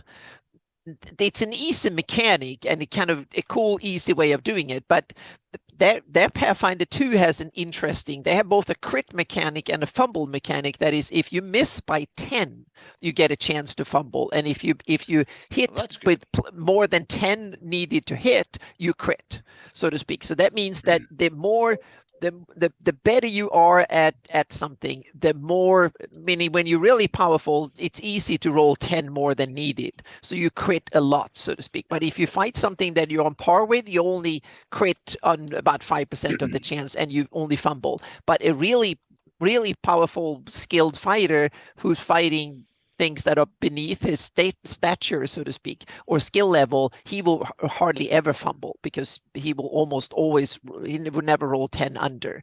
But it still has the option of having 1 as a fumble and 20 as a hit. But if you want to really say that you should reward skill, you can have +10, -10. That means that really powerful ones hardly ever fumble and they crit a lot, so to speak. So you also real quick. In my game, you also have to take into account online, I'm streaming, cheers are out there, and they can undo fumbles. Exactly. Right? That's the other thing. Note that in the interactive game, the fumble there's a lot less fumbles roll for player characters now. And it's also the 120 natural is also good because it doesn't involve any math. You don't need to count. But a +10 -10 is not that difficult, but it adds a little bit of brain capacity that you need to look at the rolls and stuff. So it's a little bit. And we also have to keep in mind that monsters and NPC and opponents should have the same, at least in my book, they should have follow the same rules as the player characters, which means most fumbles and crits will actually affect they will go, most crits will be against the player characters because they will fight more monsters than they are. The opponents outnumber the stuff. So that means that if you introduce a rule where you can crit a lot if you're more powerful, that means that low level play will be way more dangerous. So they have consequences like that. But that means, you can simply say, well, the characters can do that, but the monsters don't. That's something that one D&D, they are toying with that idea to remove crits for monsters, for instance, and only let player characters. And of course, you can have that rule if you want to in your campaign. It's just that if you raise the stakes, then it can work both ways, or you have to eliminate one way. But that seems to me, I want the monsters to have the same fair chance as the characters, so to speak. So I note the following. My game's been an evolution, and live streaming has changed some things. Yeah. Okay, just note that. So, Tim, we had a question about this. I found it. This is your copy. What changes did you make to the Scout from the Dungeon Magazine article? We had a specific question on that. The significant change is I allowed backstabbing. Okay. Because they had removed it, and I'm like, Scouts are kind of seen as elite. Even if they're sneaky, they're still elite. They're in the elite category. They should be allowed to, get that surprise attack and damage people. So I that's what I put back in it. Okay. Anything else? But that's mostly it for the Scout. That's the significant change. The Scout is all right. So the Scout is a thief subclass, but really it's another. And you may say, there's a redundancy here. Ranger, Bandit, right? Because we have the Bandit, Scout. All right, they're similar, but they're not identical. All right? They're similar. They need similar skills. They have different goals. Exactly, and that's where. And once again, that's the tie-in. I think I got sidetracked on that. That was the one tie-in I wanted to talk about. Was a Bandit can track. A Bandit is a fighter subclass. A Bandit has some limited thieving ability. Sounds like a Ranger, doesn't it? It's not. He wants to rob people, though. Right, exactly. It's not the same. Now, there's neutral good bandits. There's some characters who don't want to go to the structure of the Ranger society or organizations. Right, and they're not as intelligent as Rangers. Rangers are wise and intelligent, and they know a lot of secrets and mysteries and stuff. Bandits are just good in the woods. The woodscraft is good. That's about it. Exactly. And so that is, and if you want to know, that there is a Bandit article. 1 second. I thought I had it here. Yeah. So this is Roger Moore, one of Roger Moore's classes. All right. So I just want to say, Patrick, I really agree with your point. That's a really good point. We should get back to it. So we keep that in mind because I want to go back to it. Yep. Mm-hmm. No, and Patrick, that it's good to try to do that. Bandits are awesome. I love the Bandit class, but once again, now Tim has incorporated a Scout, very similar to a Bandit, but it's not identical. There's a lot of differences. So the question out there was, well, why not? Why have all these new classes? It's really good too. If you have young kids and you don't want to teach them to be thieves, stealing stuff, they can have a class that covers a lot of the sneakiness and that doesn't involve stealing, and that could be a Scout. Right. Absolutely. So in my game, I've expanded on the Bandit class, where the Prince of Ulick himself has lettered of marked almost dwarven bandits in the northern realms here to harass Order of Ulick and others trade routes because he's a dick, right? So there are bandits that are dwarves in my game, which there's not allowed in original class. It was humans, half elves, half orcs, but we have dwarven bandits in my game. Just a little bit of a change. Right? And another class, another flavor to Greyhawk. Take your bandits, you can put them anywhere. They are much better than brigands. They're much better than, but you can utilize them in a game to make a character class, and they get a limited specialization, just a +1 +2 damage with one weapon, something to change things up. Right? So Anna, what were you going to say about disengaging? It was Patrick had a good question, a good statement, I think, but that all enemies, every fight should not be to the death, so to speak. It's like in some games, it's seen like things are there for the PCs to kill, and it's like go around killing and see how much XP you can get. It's like it's very gamified, and I don't like it that way because I run much more world simulation, and if the odds of going into a fight will be 50% chance of die, there will be no wars, so to speak. And people will rather take the chance of flee somewhere or simply refuse to go into battle if the chance of dying will be 50% every chance. That every time you confront someone, one or the other side would die, so to speak. So but there are so in my games, a lot of the monsters, they will flee, they will surrender, or they will, but this is also very conditional, so to speak. It's like we have certain class of monsters like zombies and skeletons. They have no consideration like that. They're just there to be cannon fodder, so to speak. And some of the other ones, like, and then you have really evil warlords and others like I use or whatever. He will simply say, if you don't go out there and fight, you will be dead or undead or even worse, so to speak. So he have, I would say, persuasive methods that we don't have in the real world. And there are some nasty persuasive methods in the real world. See, the tragic that happens and unfolds in the Ukraine and stuff. So but even in the worst of battles in the real world, the casualty rate on people involved is not 50%. In most of them, it doesn't even get close. So I would say if you meet monsters and guards or whatever, most people will surrender, they will flee, or they will make sure that they will put you in it. They will only enter into the fight if they're almost certain they will win, so to speak. So a lot more battles in my campaigns are prepared. The enemy will show up to fight when they can be almost assured they will win. It's like, for instance, one example was that the characters were going to get in and get some gnomes rooted out from, goblins rooted out from their cave hideout, so to speak, a goblin lair, and there was about 50 or 60 goblins in there. They didn't wait so they could be killed 5 at each room. No, they had to build a death trap, and all 60 were there fighting at the characters to begin with, so to speak. So the guards, they raised the alarm, ran in, smacked the door, and waited, and the characters bashed in the first door, got in there, skulked around, and then they got into the death trap, and all 60 hailed stone spells and everything at them as much as possible. And we had a TPK in 4 rounds, and these were Pathfinder players, so they thought that everything, meaning these are just goblins, they're like a hit die or 2, so they should be nothing, and so that's the thing. And my rationale for doing it, I tried to explain to them, this goblin hideout had probably been here for 20 years.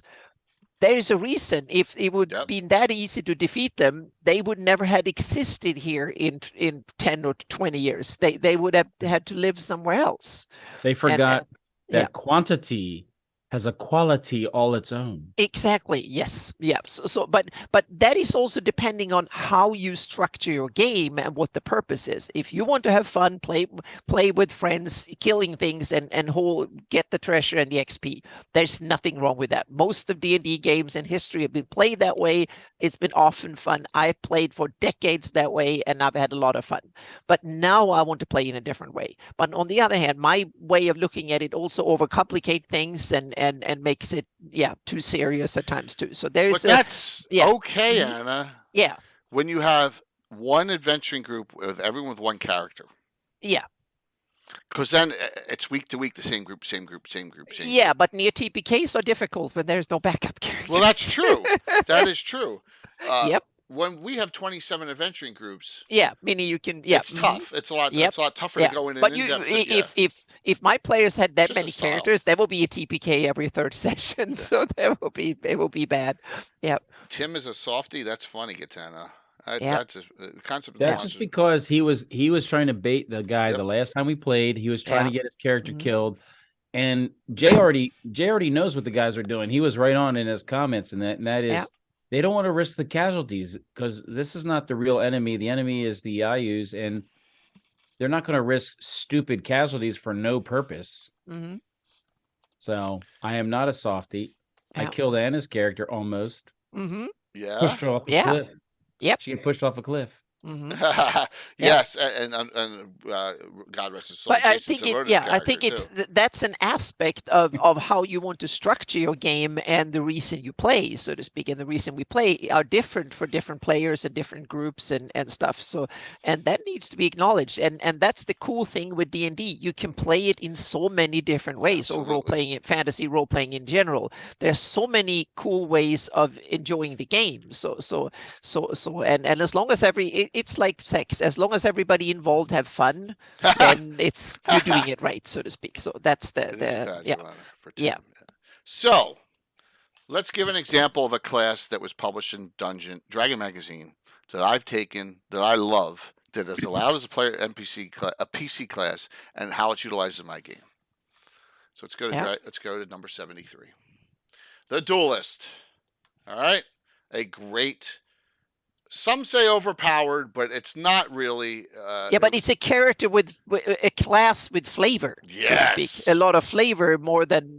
Well, that's another question. They don't We have a lot of haven't hit points either. Yeah. Meaning some classes have a lot of mechanics, but some classes have less mechanics and more flavor. Is that right perception? This is a mix of both. So this is Arthur Collins. So a duelist is like a specialized type of thug. Okay. That's an interesting take of it. So it's a noble thug, so to speak, or something, or that. They're very chaotic, but and panache. They're dual fighters. They get weapon bonus against the same weapon, so it can get a little complicated. They can parry the death blow. But the one thing you have to watch on them is you do not want them. If you have a duelist with 1800 strength, it's overbalanced. It's way out there. But if you have a duelist with 17 strength, and this is old school 1e2e, works great. So the duelist could be a mercenary for hire, can be a hired thug. Just throws a little flavor in there a little differently than they can only wear up to leather armor, so you don't have to worry about them going around with full plate armor and things like that. Very chaotic character. But there's great rules in here afterwards, and it's small, about the fencing master school. Okay, so what have I done? There's what, and it says what, how this is implemented in your game. Just like, how do they get followers, right? In the old in Dungeon Master's Guide, the followers just show up, right? You got to figure out how to make that work. So, in my major cities, Greyhawk,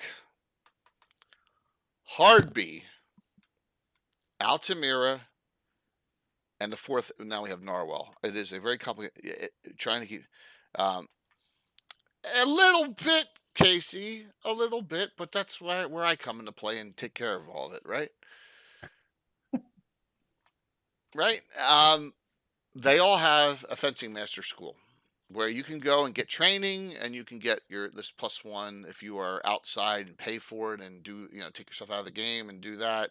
And it also creates these, what would be the word? Foppish characters wandering through the town. Everyone goes, that's the fencing master. She's the main duelist in the city. Don't mess with her, right? Tim, comments. Yeah, well, it's a takeoff of the fetch schools and the fencing schools that they had in Europe for real. And anyone who's training there is going to be kind of known. And there's a lot of parallel. There's a lot of similar stuff in Warhammer too. There's a duelist character, duelist class, which is an advanced protagonist, which is just somebody you pay to fight for you.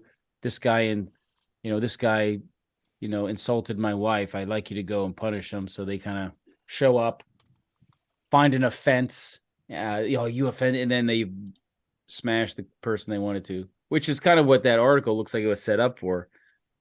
The character that'll make you pay if you did something.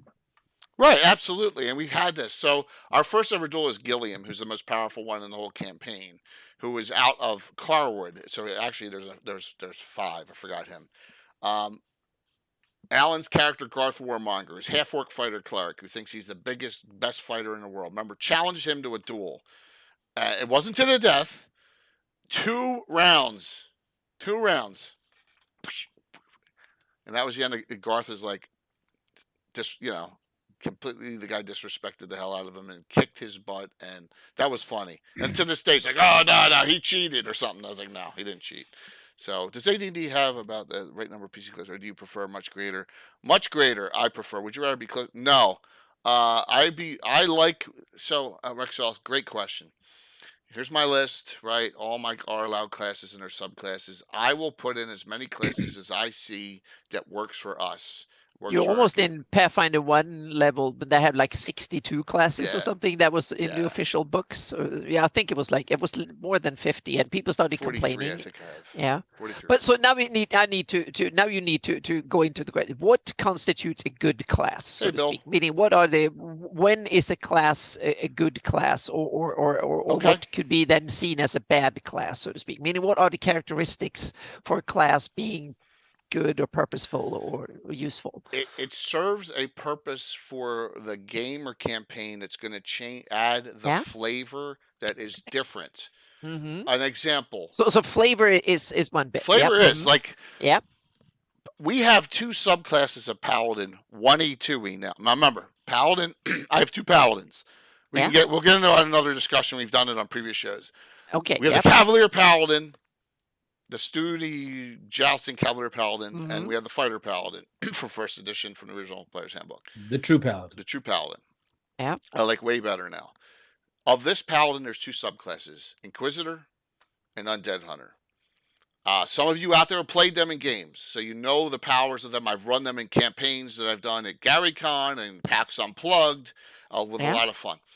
So the Undead Hunter, and when that's published in the Earth Journal too, so you can look it right up and get all the stats on how the Undead Hunter works in 1E, 2E. Thanks. Yeah, Bill's got a lot of great crafts coming. So flavor it's needed, or different good thing to have. Different purpose. They get special abilities against undead. But with purpose, you mean what in 4th edition we would have seen a role, meaning like a striker or a controller, or meaning they have a role to fill on the battlefield, or in the rules mechanic they are sneaky or something. Is that what you mean? They have unique abilities that only they have, that no other class has. For example, they regular paladins, when they get weapon specialization, do not get multiple attacks. They get multiple attacks against undead. So at 7th, or 2 attacks per round of undead instead of 3 every 2, for example. Also, they're kind of Van Helsing-like. Like crossbows are their main weapon, in addition to whatever melee weapon they choose. Their crossbows against undead are keen. They crit on a 19 or 20 because they're very good at killing undead. Think about that. That's just another little ability. They also get smite undead instead of smite evil, where they get pluses to that, and they get some spell abilities too, spell-like abilities innate. They are going into a fight in Ravenloft with a paladin is great, but with an undead hunter would be even better. As an example, all right? Yeah. Like fighting against orcs, they're not as good as a paladin because they don't get protection from evil. It's protection from undead. So they're a little bit of a specialized character class. But that's makes them different. So flavor and some mechanical tidbits that are unique to them, or a mix of these mechanics, so to speak, that goes into what are the deal breaker, meaning what bad examples or ideas that has not panned out. Meaning we know the one. Okay. The dominatrix. Okay. What was the problem with her? Then it might be oversensitive, but apart from the obvious kind of any mechanical issues. This is late 90s, early 2000s. Gosh, this is a story. And I found, Bill, same as Corsair on a ship as much, but yes, a Corsair is a bandit on a ship, another class. Absolutely, Bill. Another one we've developed. So this is a class. I have Great Knight Spellbook. I have access to all these spells, and they're all these really perverted, warped and perverted spells. I can understand. I can imagine where the discussion is going. A lot of them have no save. So, all right, I create this character Viersa, a dark elf who's in a group, dominatrix thief. So she's got 2 classes, and she's kind of. She's a spellcaster of some sort, or divine kind of spellcaster. Yeah. Okay. Yeah. Arcane or like magic, or not a demon servant or anything like that. Absolutely, an arcane spellcaster, but with very specialized spells. Uh-huh. Like a lot of vampire kiss spells. You know, it's kind of almost like a spectral hand, but the kiss spells at seductive range. spellcaster. Seductive Yeah. A lot spell, of weird seduction. spells too. A lot of Yeah. seduction stuff and a lot Yep. of Yeah, dirty ones and no save. It Yep. got to the point. Yeah, go ahead, Tim. Well, I went through the Great Net spellbook and removed all the perverse stuff like that. You got to always maintain game balance. I don't want Always that have in to my put this. game. The- Don't want it in my kids' game. Don't want it. It had it had no purpose in Greyhawk, number one. Right. Two, it was done at a time where I was trying to placate the other bill, right? Not Bill the Master Crafter, but this bill, the No Just No. The bill, no, just no. Yeah, the No Just No bill, and it went too far. Mhm. That Bill had. I'm sorry to say this, Tim. Bill had a weird tension with Tim's dad, who was playing every week, and it just was. It was just strange, and I was trying to placate all that, and I was like, you know what, this is just going off the deep end, and this playtest failed playtest. Now we've had some other playtests that have failed, in particular, giving Rangers and Paladins from first edition and weapon specialization multiple attacks. After the late '80s, I'm like, this is gone. It only took me about a year. I was like, if we had this will eliminate, a Paladin, a Paladin. Two attacks per round plus weapon specialization. It was getting crazy. Fighter, Paladin, Ranger, a dual. It just was too much. We wanted to fight because it's too much. It eliminates the need for a fighter. Oh, I get you. Yeah, absolutely. Barbarian Cavalry classes also seemed overpowered. They can be, and we'll have that fight, Rex Fellis, right now with Tim. Tim and I will go at it here. What fight is this? This is the Cavalier fight. It's not a fight. It's a discussion. So yeah, it's not a fight. It's not a fight. It's a discussion. There are 2 Cavaliers in the world. 3 really. There's an article that fixes them. Here is or overpowers them. Yeah, you think these are overpowered. I think that these make more sense because of flavor. I don't like the spells that are. Where is it? What page? These make more sense if you make your people roll their stats and then see what class they can be, because it totally reduces the amount. That's true. That was probably the idea that. And if you start out, if you start, I'm going to have a Cavalier, and then you have so many more Cavaliers than is statistically likely in a population. I think that was the whole idea with having it that way, where you put in the ability limitations and or like basic requirements. So it was difficult to become a Paladin because they were more powerful, but they were supposed to be limited in numbers because it was sheer luck to say if you were able to play it or not. So 17 charisma. Yeah, I remember when we rolled up characters in the beginning, it was like, oh, someone could be a Paladin. It was like, whoa, I could be a Ranger. This is so cool. And yeah. Chivalrous Cavalier, and once again, here's the number one thing that stood out to me. There's class level limits. Why do elves and half elves have no class level limit as Cavalier? Immediately, this kind of set my red flag up, and then I was like, we got rid of it anyway. But I was just curious as to why that happened. And it talks about Cavaliers become evil. They start out as good, and here's all your tables and your weapons. And then the Arcana version came out and stripped this all away. And only made it broadsword, horsemen, very limited, right? Now, I know Tim likes that one. I prefer this one. The Barbarian Cleric is available. It's in, do you remember, Tim, what Dragon Magazine Barbarian Cleric? I don't remember which 129? Does that sound right? I'm going to guess. I'm going to guess it's in this one. That's a guess and a half. That doesn't look familiar. The cover does. I'll have to look. I have it in here. Look in the index. Well, here's the Barbarian Cleric itself. It'll say at the. No, I only snipped that piece. 109 Antiquus, you think it is? Yeah, it looks like it may be. There we go. Pretty early. I know we're bouncing. Barbarian. Yep, 19. Thank you. Wow. I knew I had it set, but I just didn't remember specifically which one. So this is a cool class that I said no to for a long time, and then until Tim finally convinced me to use this. So there's Barbarian. But I'd run. I think did I make him after I started doing some of the underdogs? Zafnath Panea, or was it before? It was after. I'm almost positive. Yeah, I think because you got a chance to see a bunch of different types of barbarian clerics, and it kind of eased the blow, maybe. Yeah.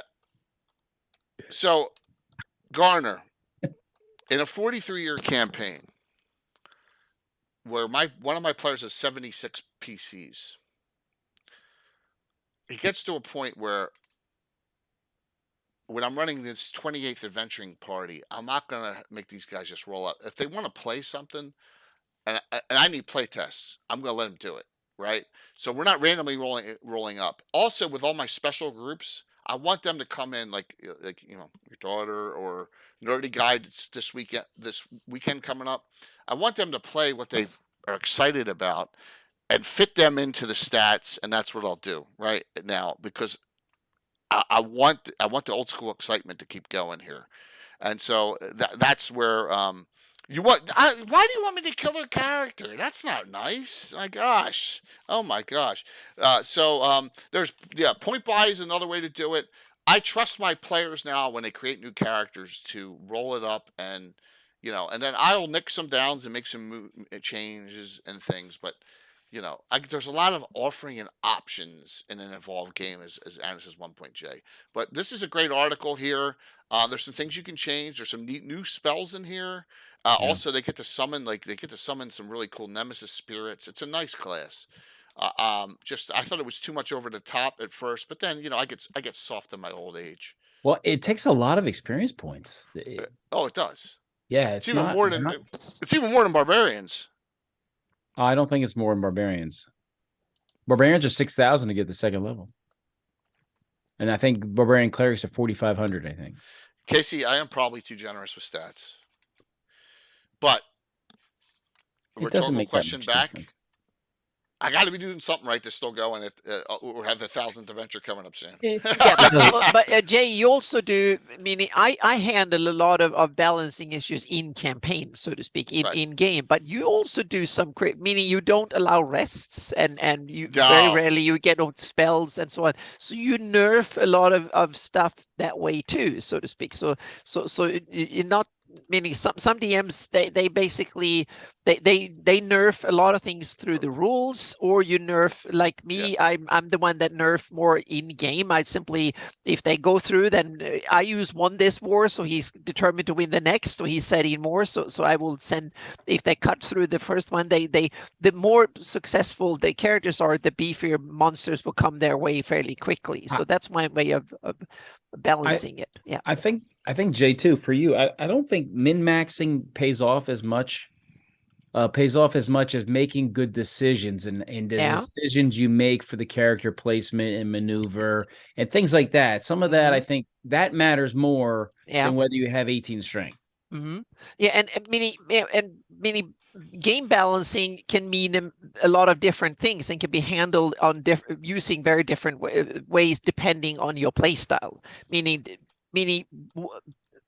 every type of play style has its advantages and disadvantages and kind of weak points when it comes to game balancing and strong points. And you just have to make sure that you tweak the rules and tweak the way you're playing the game so you can play on using your strength and smooth over the weak points, so to speak. But you need to figure out where they are. And also, if you run for your home group, you set like a culture on how you play the game and so on. If you play at a convention or an online game with strangers, that's a different environment that requires more rules nerfing, and organized play is, I think, the extreme environment where everybody's supposed to play according to the same rules and the same customs at the table to a large degree, so you can be interchangeable, and that puts a lot of more strain on the rule system.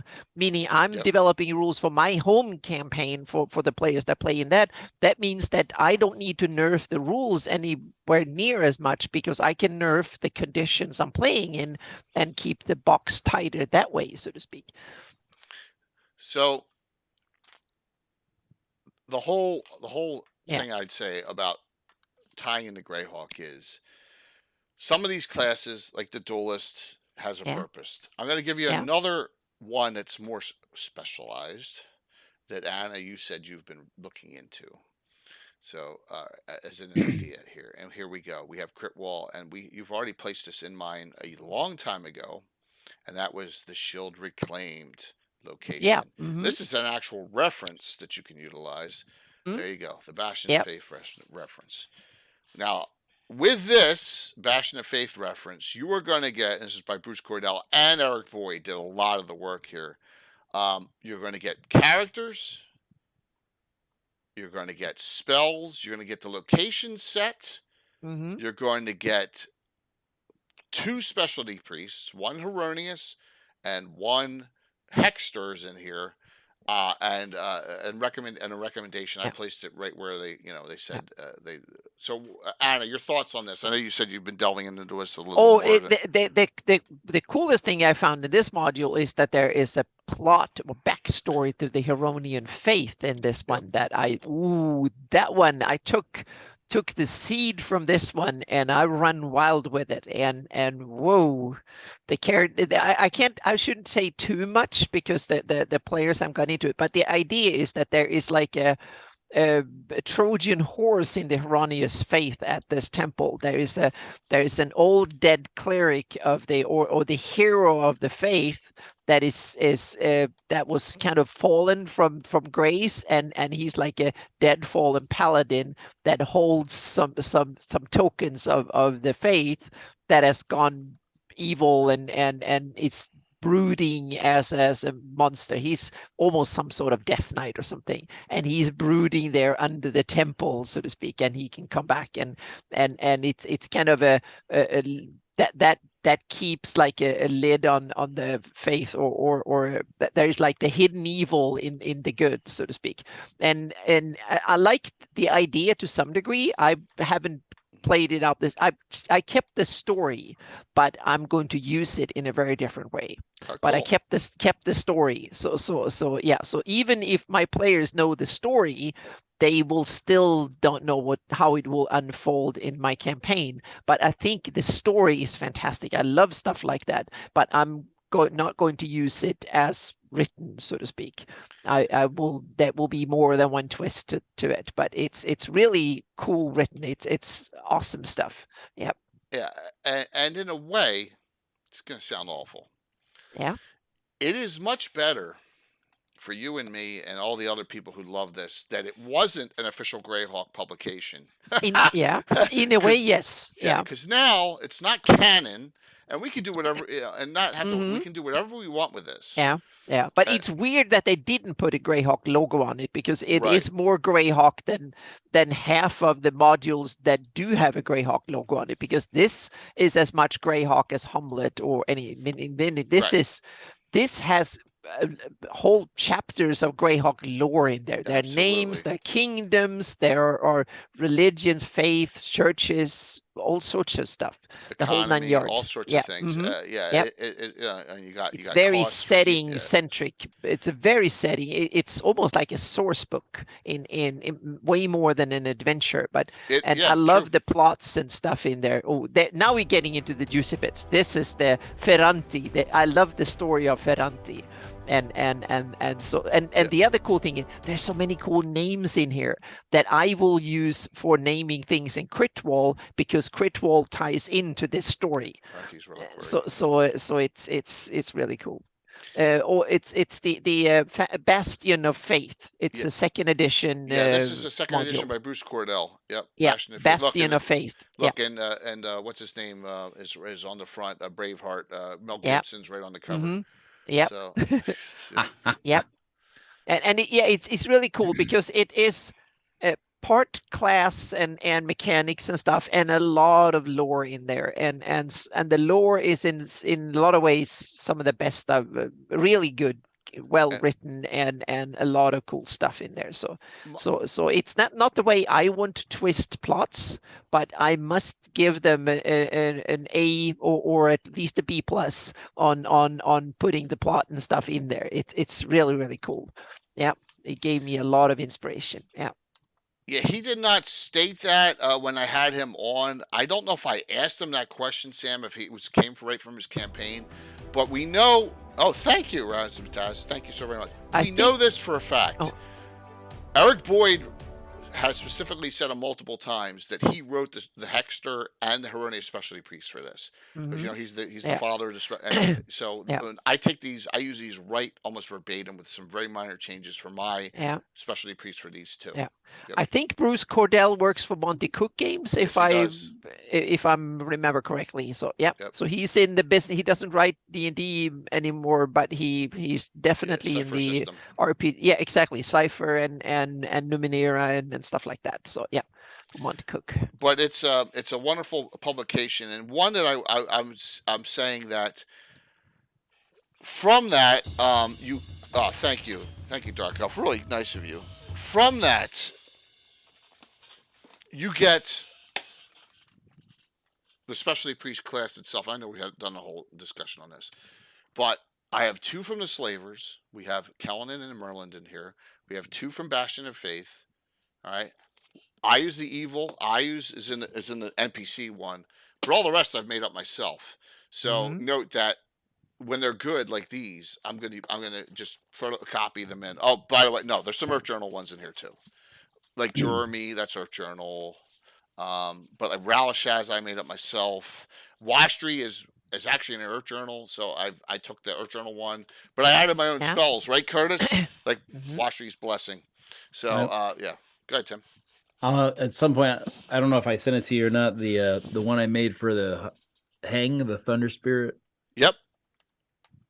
My Underdogs campaign. Absolutely. Is there one for? I don't have Darren or Della, because, and once again, I make up Specialty Priest Dale based on what my players asked me to do, because I'm not going to make up 20 of these and not use them, because it takes a while, right? So, it's kind of cool because I think it's in the priestly or divine stuff that my classless system resembles your system, Jay, the most, so to speak, because that was an interesting bit. So what I did was that the way I've done a couple of examples. I've done the Druidic Old Faith, and so if you become a member of a religion, so to speak, and say, I want to serve that religion, I want to be a cleric or some priest or some holy agent of that religion and join that church, then you can join the faith and work for them. Then you get like a new menu of stuff you can learn, so to speak. So it opens up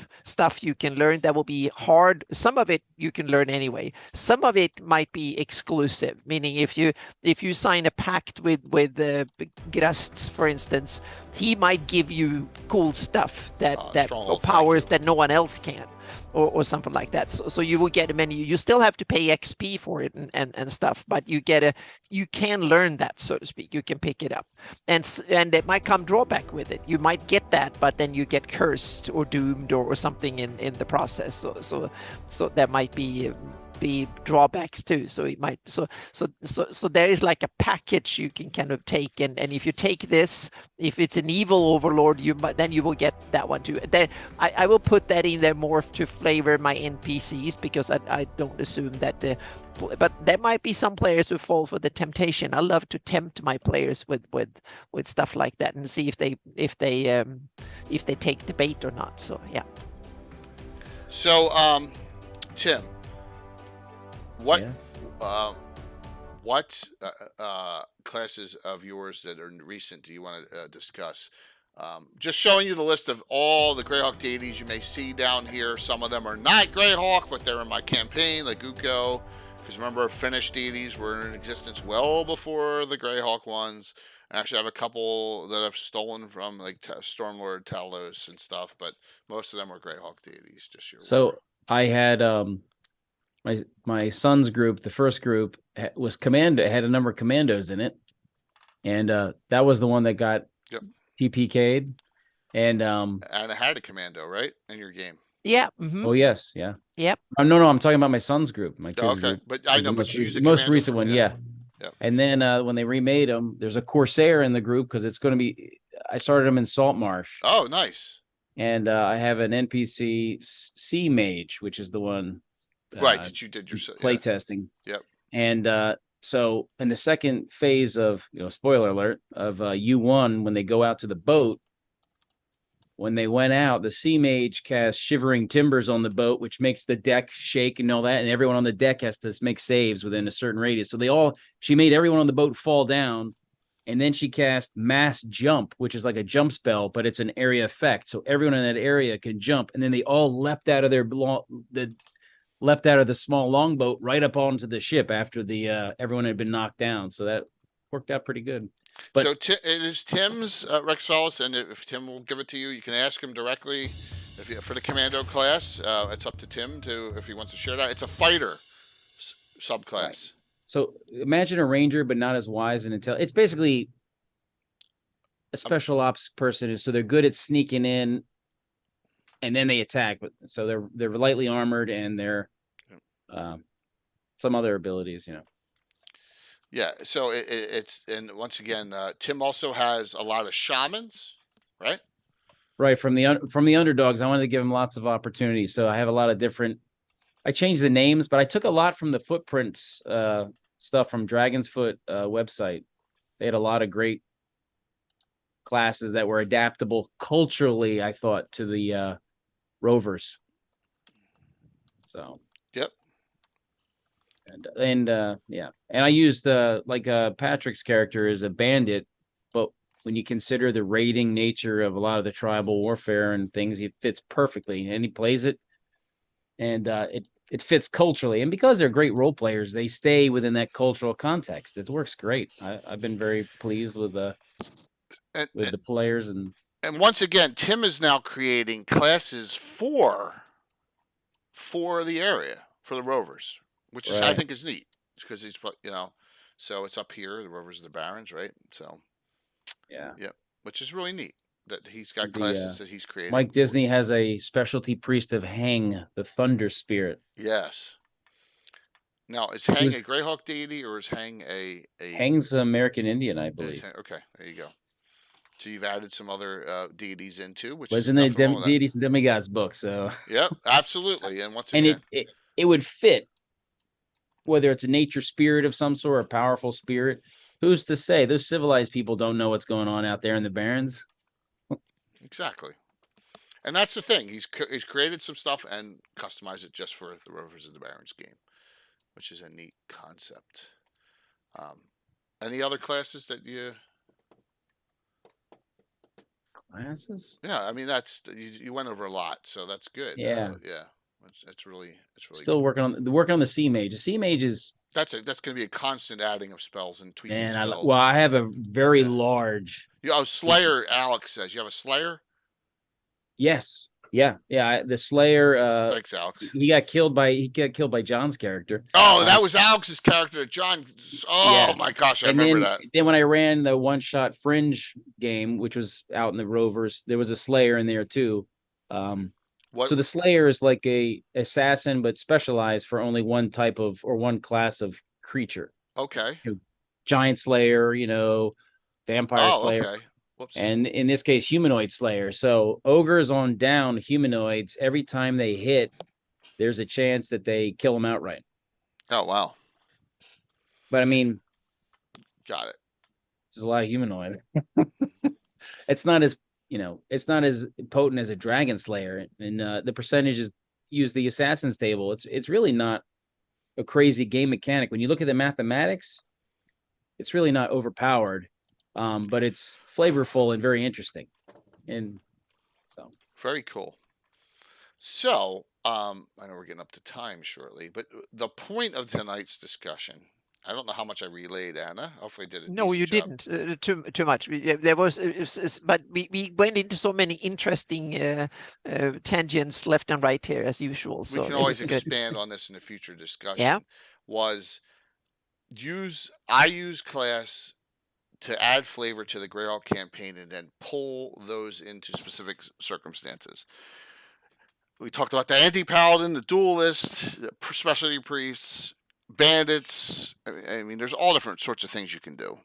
So, and that's just because we enjoy making the mechanics behind it. But honestly, if you didn't want to do all that, you could make a fighter and then adjust rules for your own campaigns without making a whole separate class with rules. You could let people have these fine-tuned nuances, I think, too, and same for all of this stuff.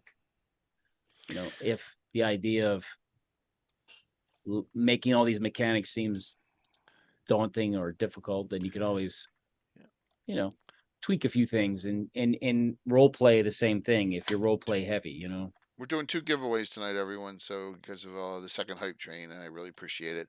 So I think. the question was, your rovers takes on almost an American Indian base a little bit. Yes. Yeah, for you. All right. If we have a few minutes, I'll tell. Yeah, Mongol mix.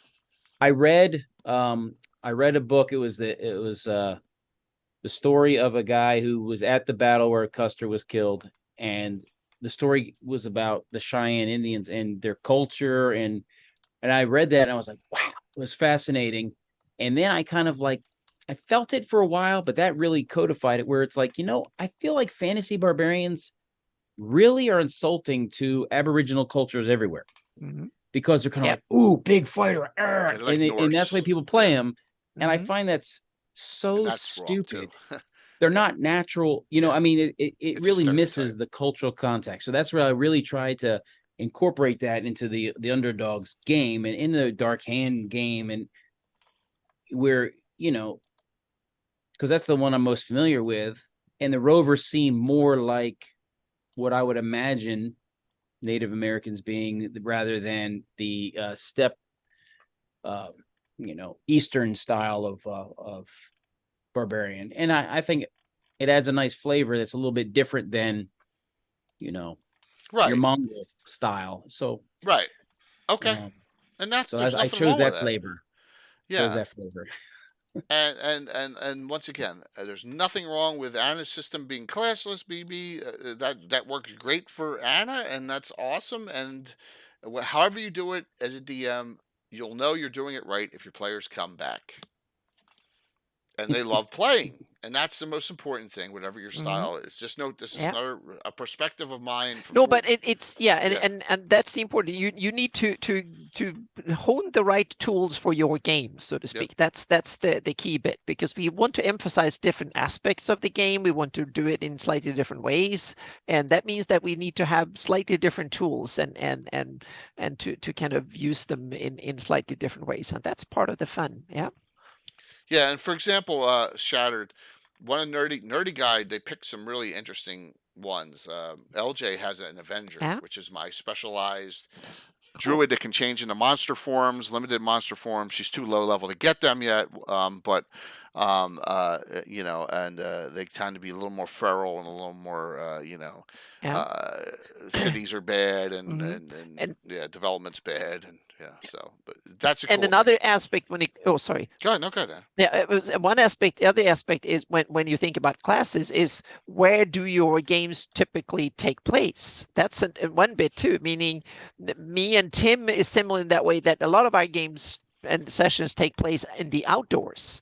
We play a lot of outdoor travel. We detail travel. We a lot of combat takes place in large, meaning out in the landscape a lot, so to speak. That when I played with Tim, I can really see Tim and me have, in that aspect, very similar games, so to speak. I guess soldiery, we think in those dimensions, hundreds of feet and stuff like that.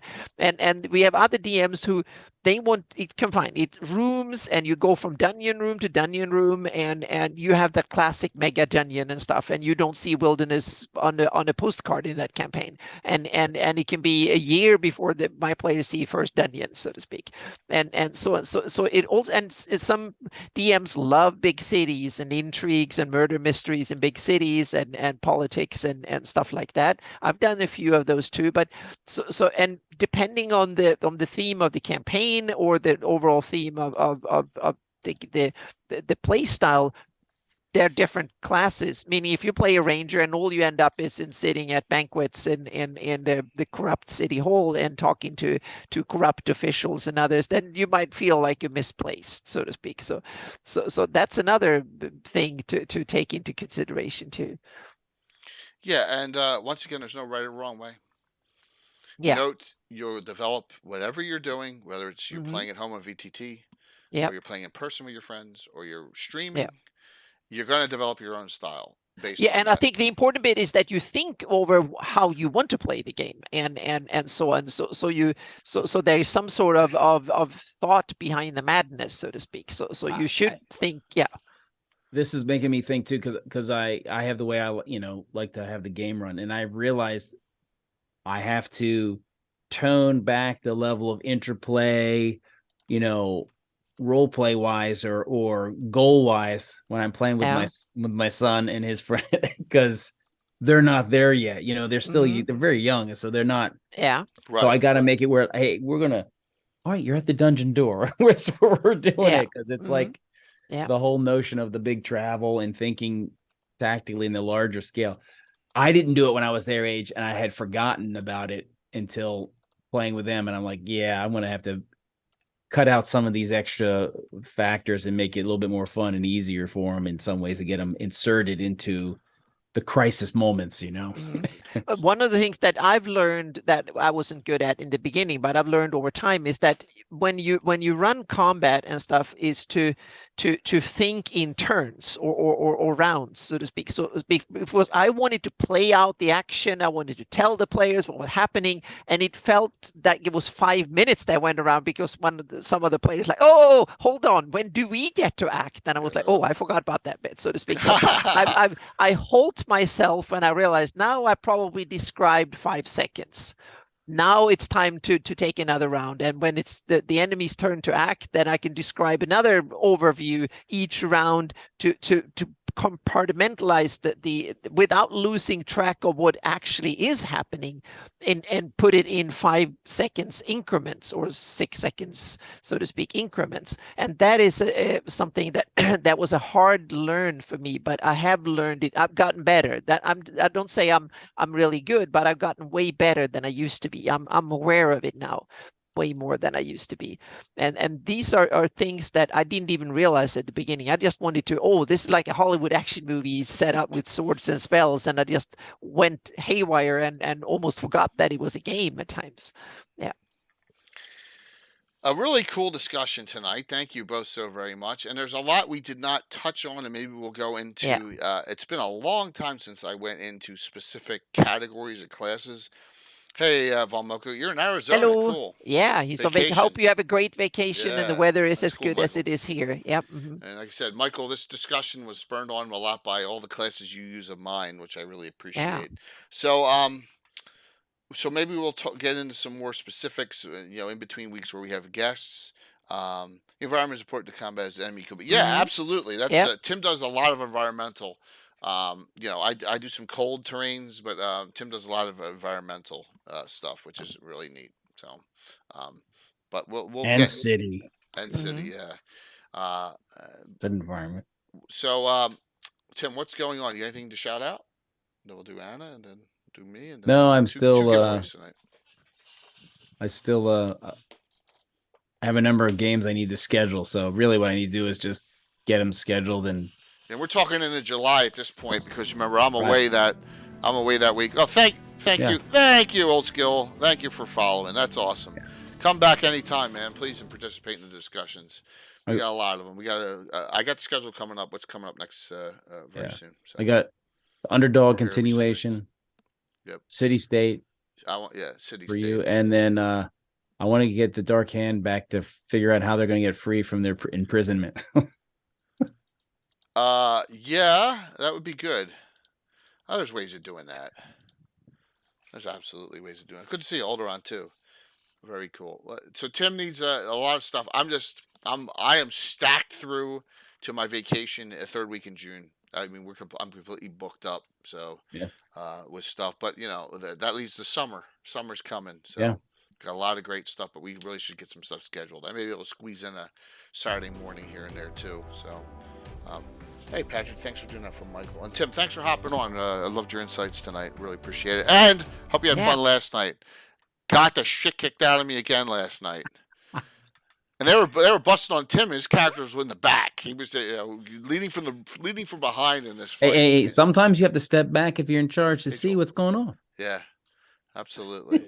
So, of course, anytime to fairies. And my strategy was actually it worked. Yeah. It The did, plan and worked. I got a lot of reroll chances, and it didn't matter. So my problem was I stacked up too much on ranged weaponry.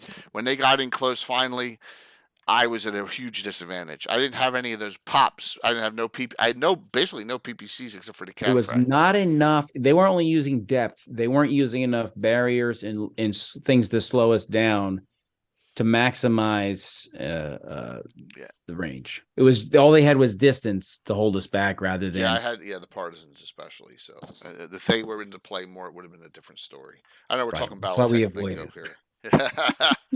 So Anna, what's going on with you? I'm wrapping up the blue box, the Greyhawk Awakening, Dark Sun, Sea of Death kind of that map. That is the big thing at the moment.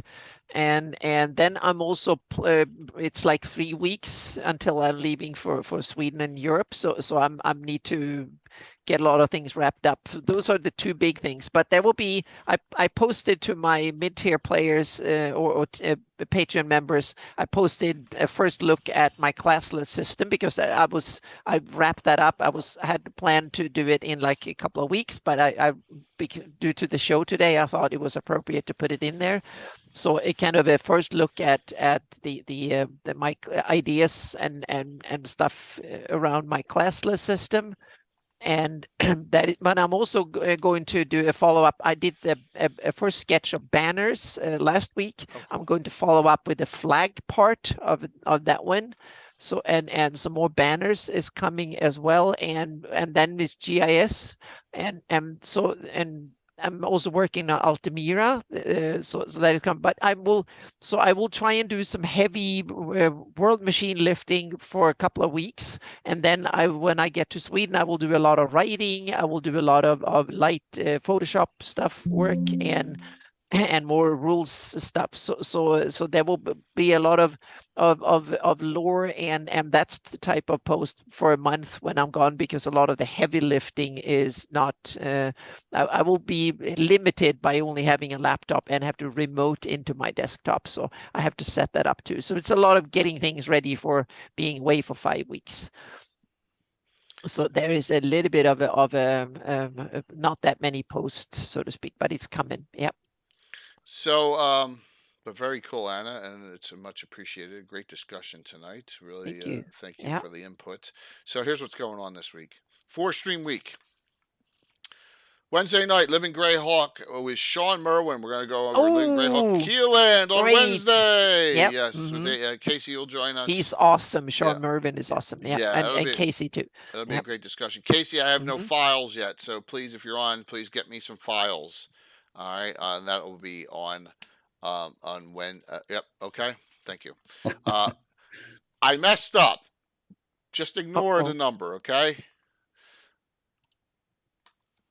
So I got too many before 1,000, right? So this I was is just going to say you already 1,001. 1,000 is June 3rd. Okay, so we're 999 is nerdy this week. This will take 2 weeks. I missed it by one. Sorry.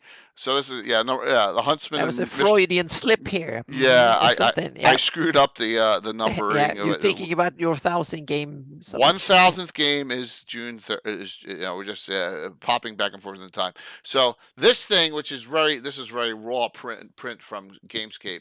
We have where do you see this on the table? Sojourn's Repose is that area. It's a learned place for sages outside of Altamira that Anna's going to put on the map. And where do you see? It's the scriptorium from Gamescape 3D. We have it in its entirety completed, built it all up. It is unbelievably awesome. It may be one of the best setting locations we've ever had on our table. And you'll see that Thursday night. All right. And that'll be, this will be a 2-weeker. The Huntsman, which is the bounty hunter group out of Altamira, the Huntsman and Mystery at Sojourn's Repose. And that'll be also the adventure that's going to be coming for Nerdy Guide, which is Saturday morning, the Brits. It's probably going to be called The Missing. And they will be also going out of this area as well, starting, and that'll be adventure 999. So see how it's all, that's nerdy. Cool. All 4 brand new characters, completely never played old school in their life on Saturday morning. So hey, Be nice to them or be mean to them. It starts at 9 a.m. It's UK, U.S. time, and they'll be at 1 or 2 o'clock UK time. They have, a spell. They have a spellcaster. They have a dual class fighter monk who can't use his fighter because he hasn't surpassed it yet. He's 1/4 orc, so he's technically human. So he wanted to play half orc. I was like, you can't dual class as half orc, but here's what Alan's done the same thing. We have a bounty hunter, and we also have an Avenger. So still enough Avenger. It's gonna be a fun group. So, and then be nice to him. Get to, but I'll be raiding into Blue Box Con after that. Whatever they're doing live at Blue Box Con. Then we'll have a Gabbin next Sunday. TBD coming up. Here's the 1000th. The worst named adventuring group in our ever, the Omega Patrol. False. In Tomb of the Lizard King, 9 a.m. starting Saturday, June 3rd. All the guys are just going to sit around the table, and we're going to play it old school style, until we're done. So we may be going from 9 a.m. all the way through to 5, 6 o'clock that night, just streaming it. All right. So Tomb of the Lizard King. Oh, thanks, man. Tomb of the Lizard King with that group. Now it'll be tweaked a little bit. It'll be done like almost in campaign style for a Gary Con where I need to fit it in 8 to 9 hours. Okay, just note. So I may, why'd you miss that room or whatever? It's got to be in a style for the table and for getting it done 8, 9 hours and pumped up a little bit level wise. So 8th, maybe 1 or 2 ninths. Yeah, it's going to be a little bit higher level than, that's what I mean. This is originally for 5 to 7. Bill has done a ton of miniatures for it. A ton of miniatures for this adventure. So please note, lots of shooting in the middle. You never know with these guys, but it's the Omega Patrol. So, we have Dude and Sweet in that group. The last patrol you'll ever need. Yes, the last patrol. Yeah, yes, yes. History, Buckrod. Yeah, you never know. Buckrod. You may get a Kilrathi ship come down, just like in Ultima Online, where the ship is there. From what do you call it? Wing Commander. It may show up, or one of those moments. Saturday, June 10th. Ed Greenwood and crew. Ed Greenwood, Eric Boyd, Eric Menke from Two Drink Minimum, Mandy, Bones, Darling, and Myriad from the Slav Squad in a crossover event. What could go wrong? Saturday, June 10th. Oh my God. You said that like anything could go wrong. Yeah. Mm-hmm. Yes, I imagine the sexual entendres will be huge that night. Everything will go wrong. Yeah, everything will. It'll be a fun one with those 7. Definitely. And then the day after is James Jacobs. I put Anna. I forgot Anna's going to be in Sweden. We'll see. There's a small chance I might make it. We'll see. I'm going to ask Eric Mona if he wants to come. Yes, you should definitely do that. That will be an awesome show if Eric can replace me. That will be fantastic. Yeah. And it's a Sunday night because that's what James said. This probably should be a Legends and Lore, but James says I can only do a Sunday night. And I'm like, no problem, James. So we're going to do the Savage Tide discussion. And that's as far out as I go because from the Saturday the 17th of June through Saturday the 24th, I am on vacation. I got bad news for you all. John at Blue Box is on vacation that week before and that whole week too. So I'm on vacation too. So it's a lot of everybody's on vacation. But we'll see. I might sit and stream something on my laptop. We'll see. Yeah. I'm not on vacation. So it's gonna be a down 2 weeks, a week and a half. But David, he can talk Greyhawk better than I can. So Yep. I can do better maps than he can. Yes, but that's about it when it comes to me being better than Eric when it comes to something in the RPG world. Yep. Yeah. I'll see. I'm going to actually reach out to him tonight and see if he's around. Yeah. I know he's Eric's considering moving back to Minnesota, so he may be in the middle of that. All right. Yep. Last call. Sign up, please. Exclamation point drawing. It's your choice tonight. All right. Well, from the pile of reprints, whatever I have, 2 people. Okay. Yep. And if you're outside the continental U.S., we'll work out a gift certificate to somewhere or for something. And by the way, I got my green card renewed, so for some more years I can go in and back. So I will be back again. So Now it's just the question if I can leave the country or not. I'm allowed to come back in again. So we'll see. Wow. So that part is taken care of. So So we're going to rate into 20 sides of every story. They're the latest to join the Greyhawk stream team. They're playing a BattleTech game right now. I think they're using VTT, but it's for a fundraiser. So why not? Because Darling's not on tonight because she's under the weather. So we'll rate into them tonight. Yeah. Yep. All right. So here we go. I'm going to close this out and see who wins. 4 streams again next week. Thank you all for a great week. Thank you all for the wonderful support. It really means a lot to me. We're really cranking it out. Let's keep it rolling here. Here we go. Closed out. Winner number 1. Enoch Pratt. Tim. Winner number 2. Nice. Casey. Yeah. Tim and Casey. You guys tell me what you Great. want. All right. Casey won. Casey's Awesome. I haven't won in 2 years. So You won again. Yeah. Yeah, just let me know. I have things like the Silver Key, Treasures of Greyhawk, Cult of the Reptile Guide, Tomoacon, Salt Marsh, Abyss Thor, and a lot of other things too. I have a Border Watch. I have a Den of Thieves. I got a lot of cool things. All right, let me know what you want, and I'll get them right out. Thank you. It's been a great week, and Katana, like I said, thank you for really boosting the BattleTech game right off the bat, man. That was awesome, and people really got into it. Yeah, Discord me. That's fine, Casey. And it was an awesome time. We'll see you all. See you all Wednesday. All right, for some great streams this week. And Anna and Tim, thank you so very much. And Thank you. Let's Thank rate you, it everyone. in 20 side, and just give them a follow and a hello, please. So stick around for that raid before you bolt, all right? Let me set that up. I got to check on my son. My wife is out of town, so from here, if I don't answer any messages right away, it's just because I'm doing that.